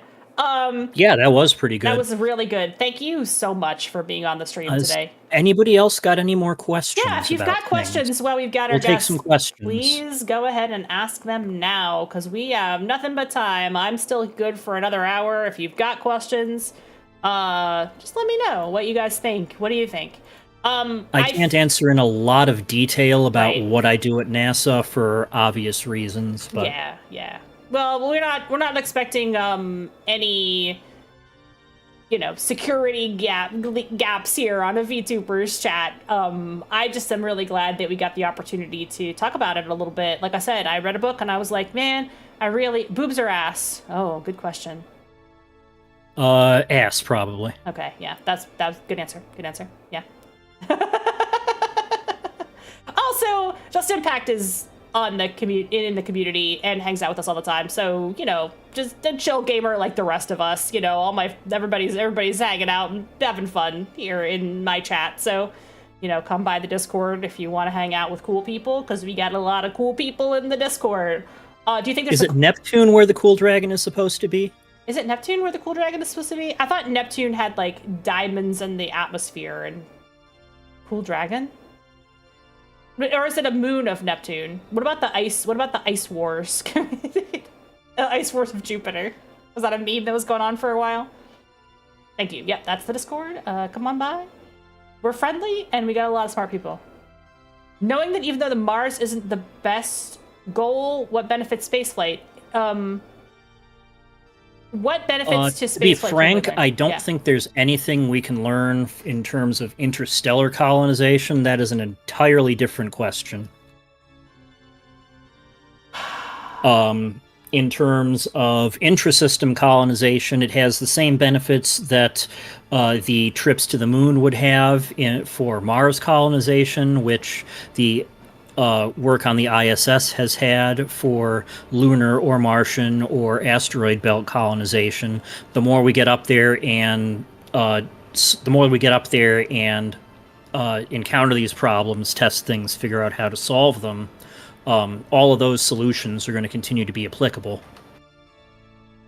Would it be viable to have some form of plants acting as, I'm assuming you mean air filters? Maybe? You would need a large volume of plants to change an atmosphere out in a sealed biosphere. Very large. That would be a beneficial thing for a fixed station. So if you had, like, a biosphere situation on Mars where that would absolutely be beneficial. Right, where you were bringing in fertile soil, first of all, that's the first hurdle you'd have to overcome there. Well, there's multiple hurdles you have to overcome, but you'd have to overcome that. You have to bring in soil. We can ship in. Yeah. Right. Just truckloads of potting soil. Right. And all of that stuff that we need. And once you get it set up and built, if you do it right, it is self-sustaining. We'd have to ship all the soil from Earth, though, to do that. Or figure out how to process it there, but that's not something we're going to be able to do until we are already establishing a colony. Which seems like it would be very, very, very far out. So the first thing we got to do is coming from YouTube. Yeah, YouTube. Anybody else have questions? If you got questions, shoot them out. Otherwise, we're gonna jump and find a raid to do. Most implausible thing is the time frame. I think that is the time frame that Elon Musk has said, for example, is pretty implausible. But maybe potentially, you can kind of apply a scaling factor to Elon Musk assertions based on when he said things were going to happen that did happen. And if you apply that factor, then the timescales work out to like 2031, 2035, which he even said that sounded plausible to him. Go raid? Rare Elon W. Rare Elon W. Well, thank you guys so much for coming today and watching the stream. Thank you so much, Impact, for joining us on the chat. It was really, really good. I'm really glad you came by. Thank you for giving me a chance to talk. I always love to have guests on the Thank all of you guys for your good questions. Thanks again. Yeah, you're welcome. Thank you for being here. Appreciate you. Where are we gonna raid out to? We should just raid Henya since she popped up on the stream. Can I raid Henya? Is Navy streaming? Who? DM me the...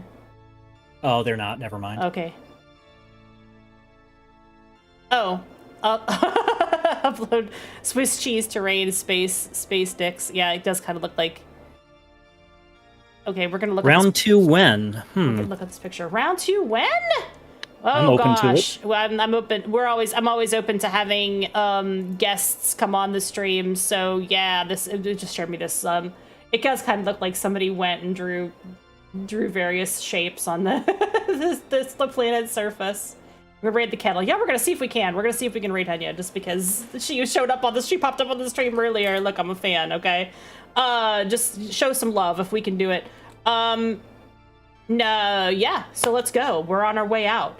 Thank you so much for stopping by today. Thank you so much for watching the program. Next stream is gonna be tomorrow. I'm gonna be on Scrub Fiend's stream. I might not stream my own POV, but we're gonna do Monster Prom, so totally different vibes from this. It's not gonna be educational, it's gonna be raunchy and wacky. And that's Scrub Fiend, so we'll shout out really quick in case I don't end up streaming my POV, but I will definitely be there. If I do stream my POV, then find me there. If I be here, but if not, find me there. I'll let you know. Thank you so much for being on the show today. And thank you guys for tuning in. See you tomorrow, or if I don't see you tomorrow, then I'll definitely see you on Saturday for Cyberpunk, or follow the YouTube for more VODs and other content. All right, all you guys have a good night. Thank you so much. All right, bye. Oh, my end stream button didn't work. What the fuck? Okay, I gotta do it manually. Oh no. Oh no. The end. All right, here it is. Bye.